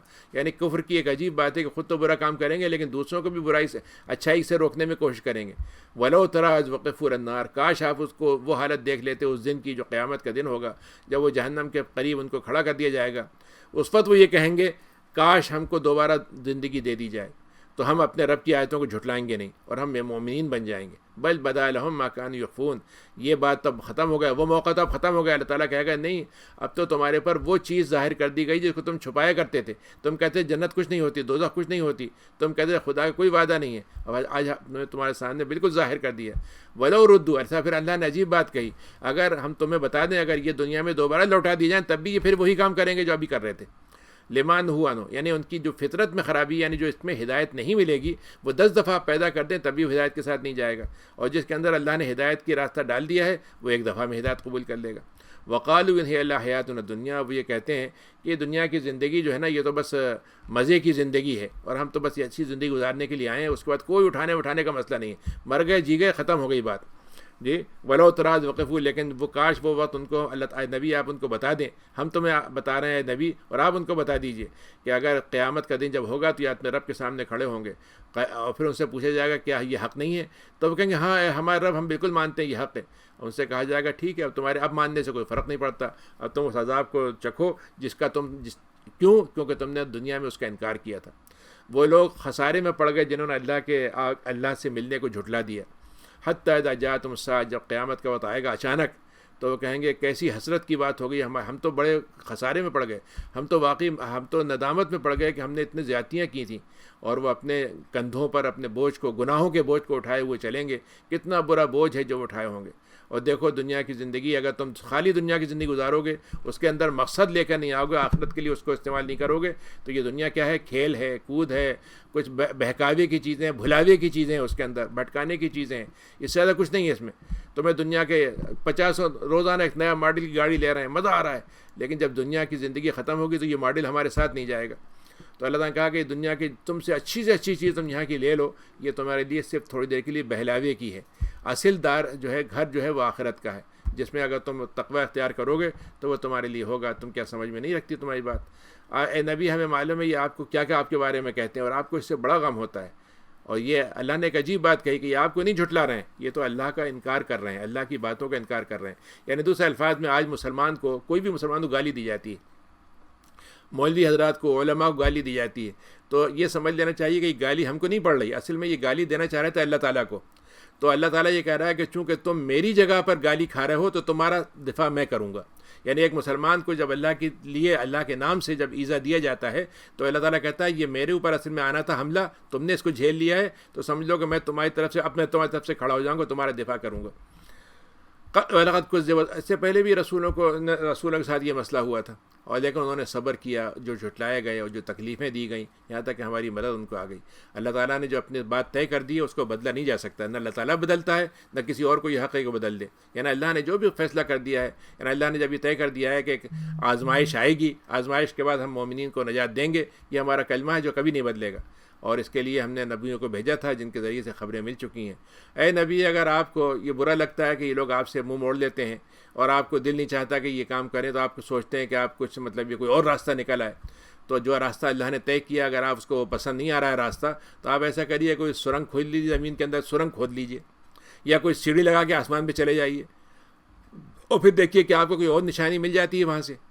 یعنی دوسرے الفاظ میں اللہ تعالیٰ کہہ رہا ہے کہ ساری دنیا کی حکمرانی ہماری ہے، اور ہمارے اصول پہ آپ چلیں گے تو وہی طریقہ صحیح ہے. آپ سوچیں کوئی اور طریقہ ہو، جیسے آج کل مسلمان ہوتے ہیں نا، مسلمان یہ کہتے ہیں صاحب اگر دیکھیے فلاں صاحب کو اگر ہم فلاں بات اسلام کی ذرا سے ہٹا دیں تو شاید یہ اسلام لے آئیں گے، فلاں جہاد کو ہٹا دیں ہم تو اسلام لے آئیں گے، اسلام کے ہم عورتوں کے بارے میں جو احکام ہے وہ ہٹا دیں تو یہ اسلام لے آئیں گے. اللہ تعالیٰ کہتا ہے کہ اگر تم دنیا میں کوئی جگہ ہو جہاں سے کوئی اور تمہیں نشانی مل سکتی ہو حق کی تو لے آؤ وہاں سے. اللہ تعالیٰ کہتا ہے کہ ولو شاء اللہ الجمعهم علی الہدیٰ، اللہ تعالیٰ اگر چاہتا ہے سب کو ہدایت دے دیتا، تو آپ اس جہالت میں نہ پڑیں، نادانی میں نہ پڑیں. انما یستجیب الذین، اب یہاں اللہ نے اصول بتا دیا، آپ کی بات کو کون سنے گا؟ وہ جو کان لگا کے سنتا ہے. اللہ تعالیٰ جو ہے وہ مردوں کو زندہ کرے گا، پھر سب کو لوٹائے گا اپنی طرف اور ان کو بتا دے گا کیا کرتے تھے. وقالوا لولا نزل علیہ آیۃ، وہ کہتے ہیں ہمارے اوپر کوئی آیت، نشانی، ایسی نشانی کیوں نہیں اترتی جیسے پرانے زمانے میں نشانیاں ہوتی تھیں. اللہ تعالیٰ کہتا ہے اللہ تعالیٰ نشانی اتارنے میں بہت قادر ہے، لیکن لوگوں کا اندازہ نہیں ہے. جتنی بھی زمین میں چلنے والی جتنی بھی زندہ چیزیں ہیں، چاہے وہ جانور ہوں، چاہے پرندے ہوں، چاہے وہ یہ کہ کیڑے ہوں، انسان، سب، اور جو اڑتے ہیں جو اپنے پروں کے ذریعے سے، ان کی سب کا ایک گروپ ہے پورا. ما فرطنا فی الکتاب، اور سب کے حساب ہم نے کتاب میں رکھا ہوا ہے، کوئی ہم نے اس میں کمی نہیں چھوڑی ہے. یہ سب کو ہم جمع کر دیں گے. اور جو لوگ اللہ کی باتوں کو جھٹلاتے ہیں وہ اندھے بہرے ہو جائیں گے تاریکیوں کی وجہ سے. من یشاء اللہ، جس کو اللہ تعالیٰ گمراہ بھی ڈال دے تو پھر اس کے لیے کوئی راستہ نہیں بن سکتا، اور جس کو اللہ تعالیٰ چاہے تو اس کو سیدھا راستہ مل جائے گا. قل ارأیتکم ان اتاکم عذاب اللہ، اے لوگوں تم بتاؤ اگر تم پر اللہ تعالیٰ کا عذاب آ جائے یا تمہارے پر قیامت کی گھڑی آ جائے تو کیا تمہارے جن کو تم پکارتے ہو وہ بدل سکتے ہیں اس کو؟ اللہ تعالیٰ کے علاوہ کسی کو تم پکار سکتے ہو اس وقت اگر تم سچے ہو؟ یعنی تمہارا اگر یہ ہے کہ تمہارے اندر خود یہ صفت موجود ہے. آپ دیکھیے دنیا میں جب کوئی مصیبت آتی ہے تو سب سے پہلے خدا کا نام لیتے ہیں. تو اللہ تعالیٰ کہہ رہا ہے کہ جب مصیبت آتی ہے تو تمہیں اچانک کون یاد آتا ہے؟ صرف ہم یاد آتے ہیں، تمہارے سارے خدا تم بھول جاتے ہو. بل ایاہ تدعون، اس وقت تم صرف اسی کو پکارتے ہو، اور پھر بھی اللہ تعالیٰ تمہارے شرک کے باوجود تمہارے اوپر سے وہ مصیبت ہٹا دیتا ہے. اور کسی کے لیے وَلَتَنْسَوْنَ مَا تُشْرِكُونَ، اور تم تھوڑی دیر کے لیے تو بھول جاتے ہو کہ تم کیا شرک کرتے تھے. آیت نمبر 41 پہ رک جاتے ہیں تو پھر اس کے بعد انشاءاللہ جی سوالات ہیں کچھ لے لیتے ہیں. جی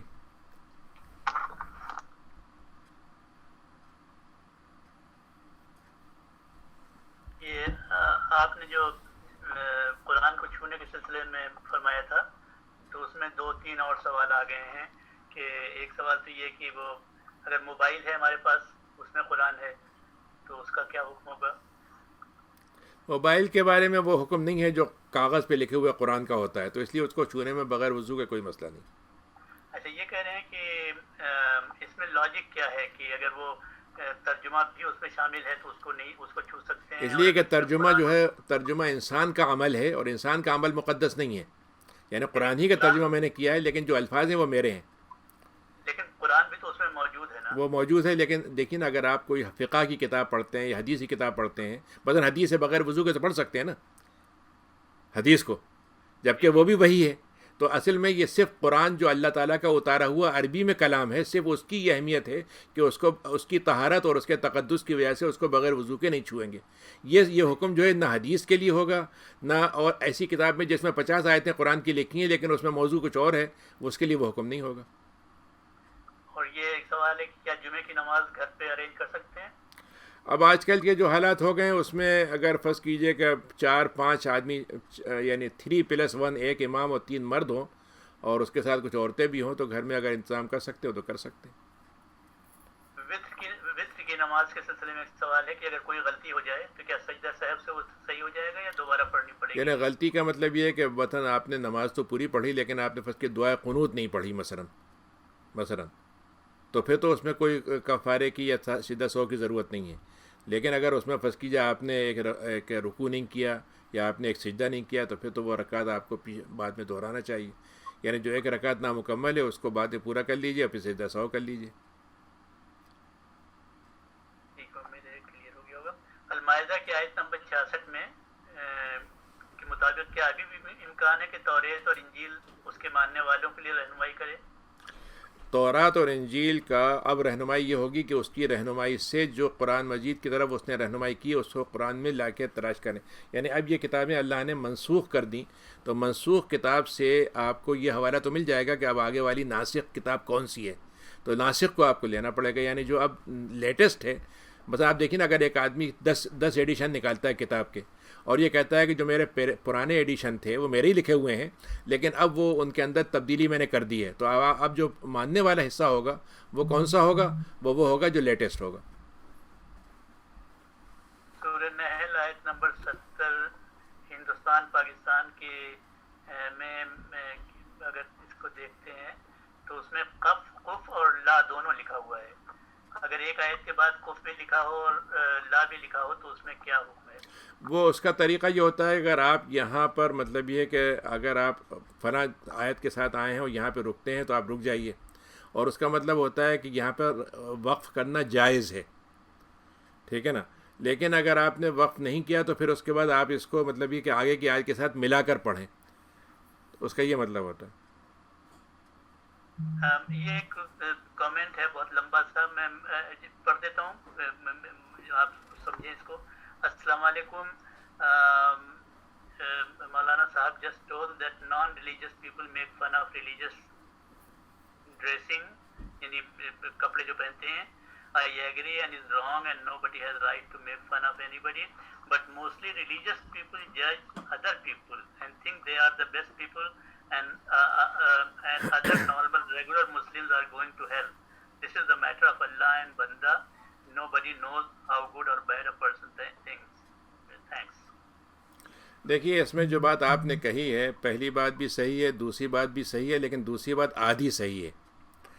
آدھی اس معنی میں صحیح کہی آپ نے کہ مطلب مجھے کسی شخص کے بارے میں یہ فیصلہ نہیں کرنا چاہیے کہ اس کا رنگ دیکھ کر، لباس دیکھ کر یا اس کے وضع قطع دیکھ کر میں کہوں کہ یہ آدمی جہنمی ہے، یہ بات بالکل صحیح ہے اور اس کو نہیں کرنا چاہیے۔ یعنی ایک آدمی اگر یہ دعویٰ کرے کہ میں تو جنت میں جاؤں گا کیونکہ میرا وضع قطع ایسی ہے یا میرا لباس ایسا ہے، تو یہ بات آپ بالکل صحیح کہہ رہے ہیں، لیکن اس میں دوسری بات آپ کی آدھی بات غلط ہے کہ اگر فرض کیجئے میں یہ کہوں کہ یہ جو لباس ہے اس میں مثلاً فرض کیجئے کہ مردوں کے لیے اللہ تعالیٰ نے جو حدود رکھے ہیں کہ کس طرح کا لباس وہ پہنیں، اور ایسی عورتوں کے لیے اللہ نے کچھ حدود رکھے ہیں کہ ان کا جسم جو ہے بہت مطلب یہ کہ ایسا باریک کپڑا نہ ہو یا بہت تنگ لباس نہ ہو یا اچھا لباس نہیں ہے، تو یہ کہنے کا حق تو اس کو ہے، اس کو کہنا چاہیے۔ یہ بات اس کی بات بالکل ہمیں ماننا چاہیے، اس لیے نہیں کہ وہ کہہ رہا ہے بلکہ اس لیے کہ اللہ کا حکم ہے۔ اللہ اس کے رسول کا حکم ہے، اس کو ہمیں ماننا چاہیے.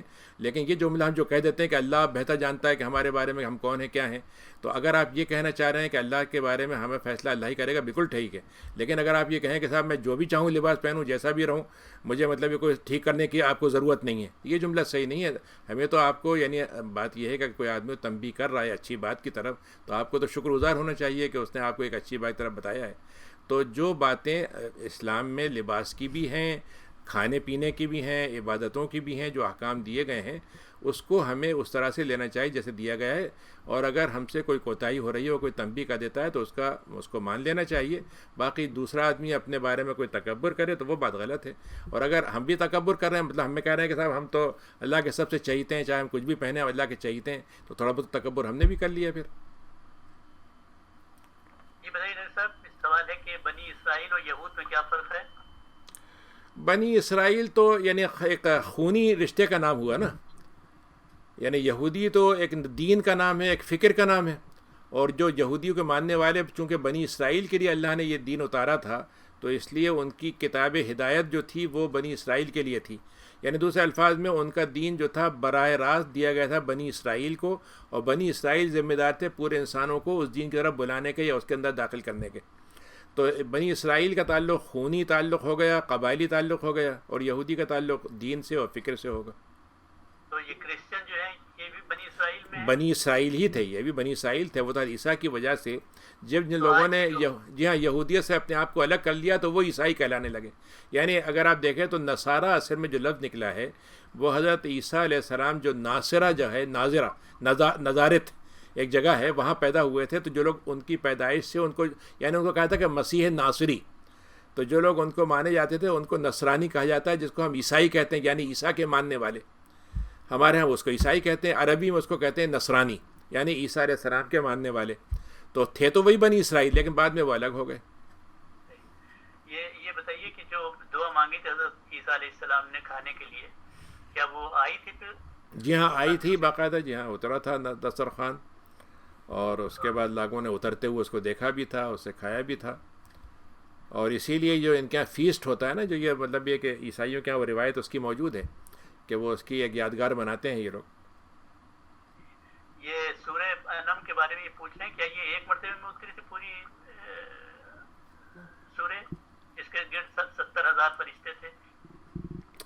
مطلب یہ کہ اس میں یہ کہا جا سکتا ہے کہ اس میں زیادہ تر آیتیں اس کی جو ہے ایک ساتھ اتری تھی، لیکن ایسا بھی اس میں ہو سکتا ہے. بعض دفعہ ایسا ہوا ہے کسی صورت میں کچھ آیتیں بعد میں بھی شامل کی گئیں، یہاں تک کہ مکی صورت میں بعض فص کی جو مدنی آیتیں یا مدنی صورت میں بعض مکی آیتیں ہیں، ایسا بھی ہوا ہے. لیکن یہ صحیح ہے کہ وہ زیادہ تر تعداد ایک ساتھ اتری تھی. السلام علیکم. What do you say about Sharia compliant mortgage as some claim in Canada and US? Are they halal? دیکھیے اس میں کلیم کرنے سے تو میں اس کے تو کوئی لفظ سے کوئی فائدہ نہیں ہوگا. اصل میں یہ دیکھنا چاہیے کہ فنڈامنٹل اس کے پیچھے کیا ہیں. فنڈامنٹل دو ہیں، ایک ہے فائنانس کرنا اور اس کے اوپر پیسہ لینا، یعنی پیسے پہ نفع لینا، وہ اسلام میں حرام ہے. یعنی $1 میں کسی کو دوں اور کہوں جب آپ واپس کریں گے تو مجھے $1 10 سینٹ دیں گے، تو 10 سینٹ میں پیسے کے بدلے میں پیسہ لے رہا ہوں، جو صحیح نہیں ہے. اور اسی لیے جب میں بینک سے لیتا ہوں تو بینک یہ کہتا ہے کہ سیلر اور بائر جو ہیں وہ اپنا گھر بیچ رہے ہیں، خرید لیں، ہم ان کو پیسہ دے دیں گے اور پیسے پہ نفع لیں گے. یہ سود ہے. لیکن جو اسلامی طریقہ ہے، اگر وہ کر رہے ہیں، وہ جو کہہ رہے ہیں جو بات اگر وہ کر رہے ہیں، تو اس کا طریقہ کیا ہوگا کہ جو فائنانسر ہے وہ ہوگا کیا، پارٹنر. یعنی دوسرے الفاظ میں ایک بینک ہے، مثلا بینک کا میں نام لے لیتا ہوں، کوئی بھی بینک ہو، وہ یہ کہتا ہے کہ آپ گھر خرید رہے ہیں اور یہ آدمی بیچ رہا ہے، تو آپ کے پاس پیسے نہیں ہیں، تو میں یہ کرتا ہوں کہ اس آدمی سے گھر خرید لیتا ہوں، پھر میں آپ کو قسطوں پہ بیچ دیتا ہوں. ان سے میں آپ سے 2 لاکھ میں گھر لیتا ہوں اور آپ کو قسطوں میں 3 لاکھ میں دوں گا. تو پیسے پہ نہیں بلکہ گھر خرید کر گھر پہ نفع کمانا اسلام میں جائز ہے. تو یہ طریقہ اسلام کا ہے. تو اگر کوئی آدمی حلال مارگیج کا اس طریقے سے کانسیپٹ دیتا ہے تو وہ آپ لے سکتے ہیں اس سے. ایک سوال ہے کہ اگر کسی کو کوئی اسکن کنڈیشن ہے تو کیا وہ تیمم کر سکتے ہیں جب تک کہ وہ کنڈیشن ختم نہ ہو جائے؟ مطلب اگر ڈاکٹر کی طرف سے مشورہ ہو کہ اگر آپ اس میں پانی لگائیں گے تو اس سے مرض بڑھے گا تو تیمم کر سکتے ہیں. کتنی بھی جب تک بھی رہے. جی جی جی جی جی جی جی. ایک سوال، can I distribute my wealth among my children equally in my life before I die? کر سکتے ہیں آپ، یہ کام آپ کر سکتے ہیں. یعنی زندگی میں اگر آپ کسی کو دیتے ہیں کسی بھی طریقے سے دیں، زیادہ دیں، کم دیں، بڑھا کر دیں، برابر دیں، آپ کے طور پر کوئی وہ نہیں ہے. لیکن اس کا خیال رکھیے گا دل میں آپ کی نیت کیا ہے دینے میں. اگر آپ کی نیت یہ ہے کہ بھائی میں زندگی میں برابر اس لیے دے دوں کہ اللہ میاں نے جو تقسیم کی تھی وہ بغیر وہ انصاف والی نہیں تھی تو میں انصاف کر رہا ہوں، تو پھر اللہ میاں کے سامنے آپ کو جواب دہی کرنا ہوگی اس کی. باقی دنیا میں آپ کریں گے تو زندگی میں جائز ہے وہ. اگر میراث کے اصول کے مطابق کریں تو سب سے اچھی بات، سب سے اچھی بات. ایک اور سوال ہے کہ پلیز ایکسپلین اگین آیا نمبر 51 ناٹ ٹو ٹیک اولیاء یہود اینڈ نصارا بعدہم اولیاء بعد. یعنی اللہ تعالیٰ یہ کہہ رہا ہے کہ کفر کا جوڑ کفر سے ہی ملنا چاہیے، مومن کا جوڑ کفر سے نہیں ملے گا.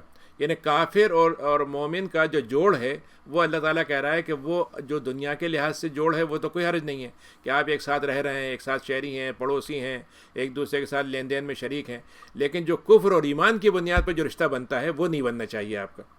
کفر رہے گا، ایمان رہے گا. تو 10 طرح کے کافر ہیں، سب ایک حدیث میں آتا ہے کہ آپ نے فرمایا کہ الکفر ملت واحدہ، جتنے بھی طرح کے کفر ہیں سب ایک ملت بنتے ہیں. تو مومن ہونا چاہیے، مومن کا جوڑ بنے گا اور کافر کا. ٹرین میں اگر ہے نماز کا وقت ہو گیا ہے تو کیا نماز اس میں جس صف میں بیٹھے ہوئے ہیں اس صف میں پڑھ سکتے ہیں یا اس کو قضا کریں؟ ٹرین میں تو یہ مسئلہ اتنی گنجائش ہوتی ہے ٹرین میں کہ آپ اپنا آرام سے قبلہ رخ ہو کے بن سکتے ہیں، کیونکہ اس کی سیٹیں اگر ادھر ہیں تو آپ دوسری طرف بیٹھ جائیے. تو قبلہ رخ ہو کے ہی نماز پڑھنی چاہیے. یعنی اس میں کوئی ایسا میں نہیں سمجھتا کہ میں تو یعنی ٹرین کا تجربہ تو مجھے ہے اور اس میں تو دونوں باتیں میں آرام سے کرتا رہا ہوں ہمیشہ. کھڑے ہو کے بھی نماز پڑھیے اور قبلہ رخ بھی پڑھیے اور اس میں کوئی مسئلہ نہیں ہوتا. Is a woman after childbearing age has an option to wear a hijab or is it still compulsory? یعنی اگر جب ایک خاتون جو ہے جب وہ آ گئی اس ایج میں چائلڈ بیئرنگ ایج سے نکل گئی ہیں، اچھا ہجاب اب بھی پہننا ان کے لیے ضروری ہے. دیکھیے قرآن مجید میں اللہ تعالیٰ نے سورہ نور میں یہ فرمایا ہے کہ وہ عورتیں جن کی عمر اتنی زیادہ ہو چکی ہے کہ اب ان کی شادی کی عمر بھی نہیں رہی، بچے کی بھی عمر نہیں رہی، تو وہ اگر اپنے لباس کے معاملے میں تھوڑی سی ہلکا لباس پہن لیں، مطلب وہ اتنی سختی نہیں کریں تو اسلام میں اجازت ہے. لیکن اگر پھر بھی وہ کریں تو اور اچھی بات ہے. ایک اور سوال. السلام علیکم. Some non Muslim builders at the cost of interest in principal amount to sell the house and offer 0% interest. Is it fine? اس کو آپ قسطوں میں رکھیں، ایک ساتھ ایڈ کر دیں، اس کا نام اس کا نام بدل کے آپ کچھ اور رکھ دیں. جب تک اس کا نیچر فائنانسنگ کا رہے گا وہ حکم وہی رہے گا حرام کا، اس سے کوئی فرق نہیں پڑتا. وہ کہہ کے دے رہا ہے کہ بھائی 0% انٹرسٹ پہ دے رہے ہیں ہم آپ کو. ہاں لیکن وہ جتنی پرائس ہے اس کی، لیکن وہ یہ کہہ رہا ہے کہ میں نے آپ کے ساتھ جو انٹرسٹ لینا تھا میں نے اس کو ایڈ کر کے اس کو ڈیوائڈ کر دیا اس کے اوپر، یہ کہہ رہا نا وہ تو فائنانسر پھر بھی بنا رہا نا. اگر یہودیوں سے بات ہو تو وہ یہودیت اور بنی اسرائیل میں فرق نہیں کرتے. دیکھیے اصل میں مسئلہ یہ ہوتا ہے کہ قرآن مجید جس بات کو پیش کر رہا ہے وہ تمام جتنے ان کے فرقے ہیں ان میں بہت سے فرقے ہیں. ایک ایسا فرقہ بھی ہے جو آج ابھی یہاں پہ امریکہ میں ہے، جو یہ کہتے ہیں کہ ہم اس کے قائل ہی نہیں ہیں کہ ہمارے لیے یہ جو اسرائیل بنایا گیا ہے یہ صحیح نہیں ہے ہمارے حساب سے. تو کہنے کا مطلب یہ ہے کہ قرآن مجید نے جو غلطیاں ان کی بتائی ہیں وہ کبھی ایک فرقے کی بتائی ہیں، کبھی دوسرے فرقے کی بتائی ہیں. لیکن جو بنیادی بات ہے وہ تو صرف سب سے بڑی بات جو سب سے اللہ تعالیٰ نے بنی اسرائیل کی ایک عام بات بتائی ہے وہ یہ کہ یہ سب بنی اسرائیل پابند تھے نبی کریم کے آنے کے بعد ان کی نبوت پہ ایمان لانے کے، وہ انہوں نے نہیں مانا ہے. اب اس کے بعد اس میں کتنے الگ الگ گروہ بن گئے وہ الگ بات ہے، لیکن جو بنیادی بات ہے وہ یہی انکار ہے ان کا سب سے بڑا. جی السلام علیکم صاحب، میں نے دو تین دن پہلے ایک سوال کیا تھا جس میں آپ نے کہا تھا کہ دم جو ہے وہ مکہ میں ہی ادا کیا جائے گا حج کے دوران میں اگر کوتاہی ہوئی ہے. لیکن آج آیت نمبر 95 کی روح سے تو ایسا ہے کہ یا تو دم مطلب ایک دم دیا جائے یا پھر جو ہے وہ کیا نام ہے چند مسکینوں کو کھلانا ہو یا باخاطر روزے رکھے ہوں. تو یہ کیا کنٹرڈکشن نہیں ہوئی؟ کیا میں بھی کر سکتا ہوں کہ مسکین کو کھلانا یہی کھلا دوں؟ یہ آپ نے جو آیت ابھی سنی ہے یہ ہے صرف قربانی کے گوشت کی نہیں ہے، یہ قربانی والے یا جو حج میں غلطی ہوئی اس کی نہیں ہے، بلکہ یہ ہے شکار کی. اچھا صرف اس کے لیے ہے یہ. جی شکریہ. السلام علیکم ورحمۃ اللہ وبرکاتہ. ندوی صاحب فطرہ جو ہے اپنے مرحوم والدین کا بھی میں دے سکتا ہوں یا نہیں؟ ایک سوال یہ ہے. دوسرا یہ کہ سنت مقدس سنت غیر مقدس نافل میں کیا ڈفرینس؟ یہ آپ کہہ رہے ہیں کہ صدقہ فطر کہہ رہے ہیں، فطرانہ؟ جی جی. ہاں نہیں، فطرانے کی اب ضرورت نہیں ہے. جس کا انتقال ہوگا ان کی طرف دینے کی ضرورت نہیں. آپ دیں گے تو یعنی اس میں ثواب ملے گا آپ کو، لیکن ضرورت نہیں ہے اس کی. یعنی آپ کے اوپر ذمہ داری اب نہیں ہے اس کی. جو زندہ ہیں ان کی طرف سے دیا جائے گا.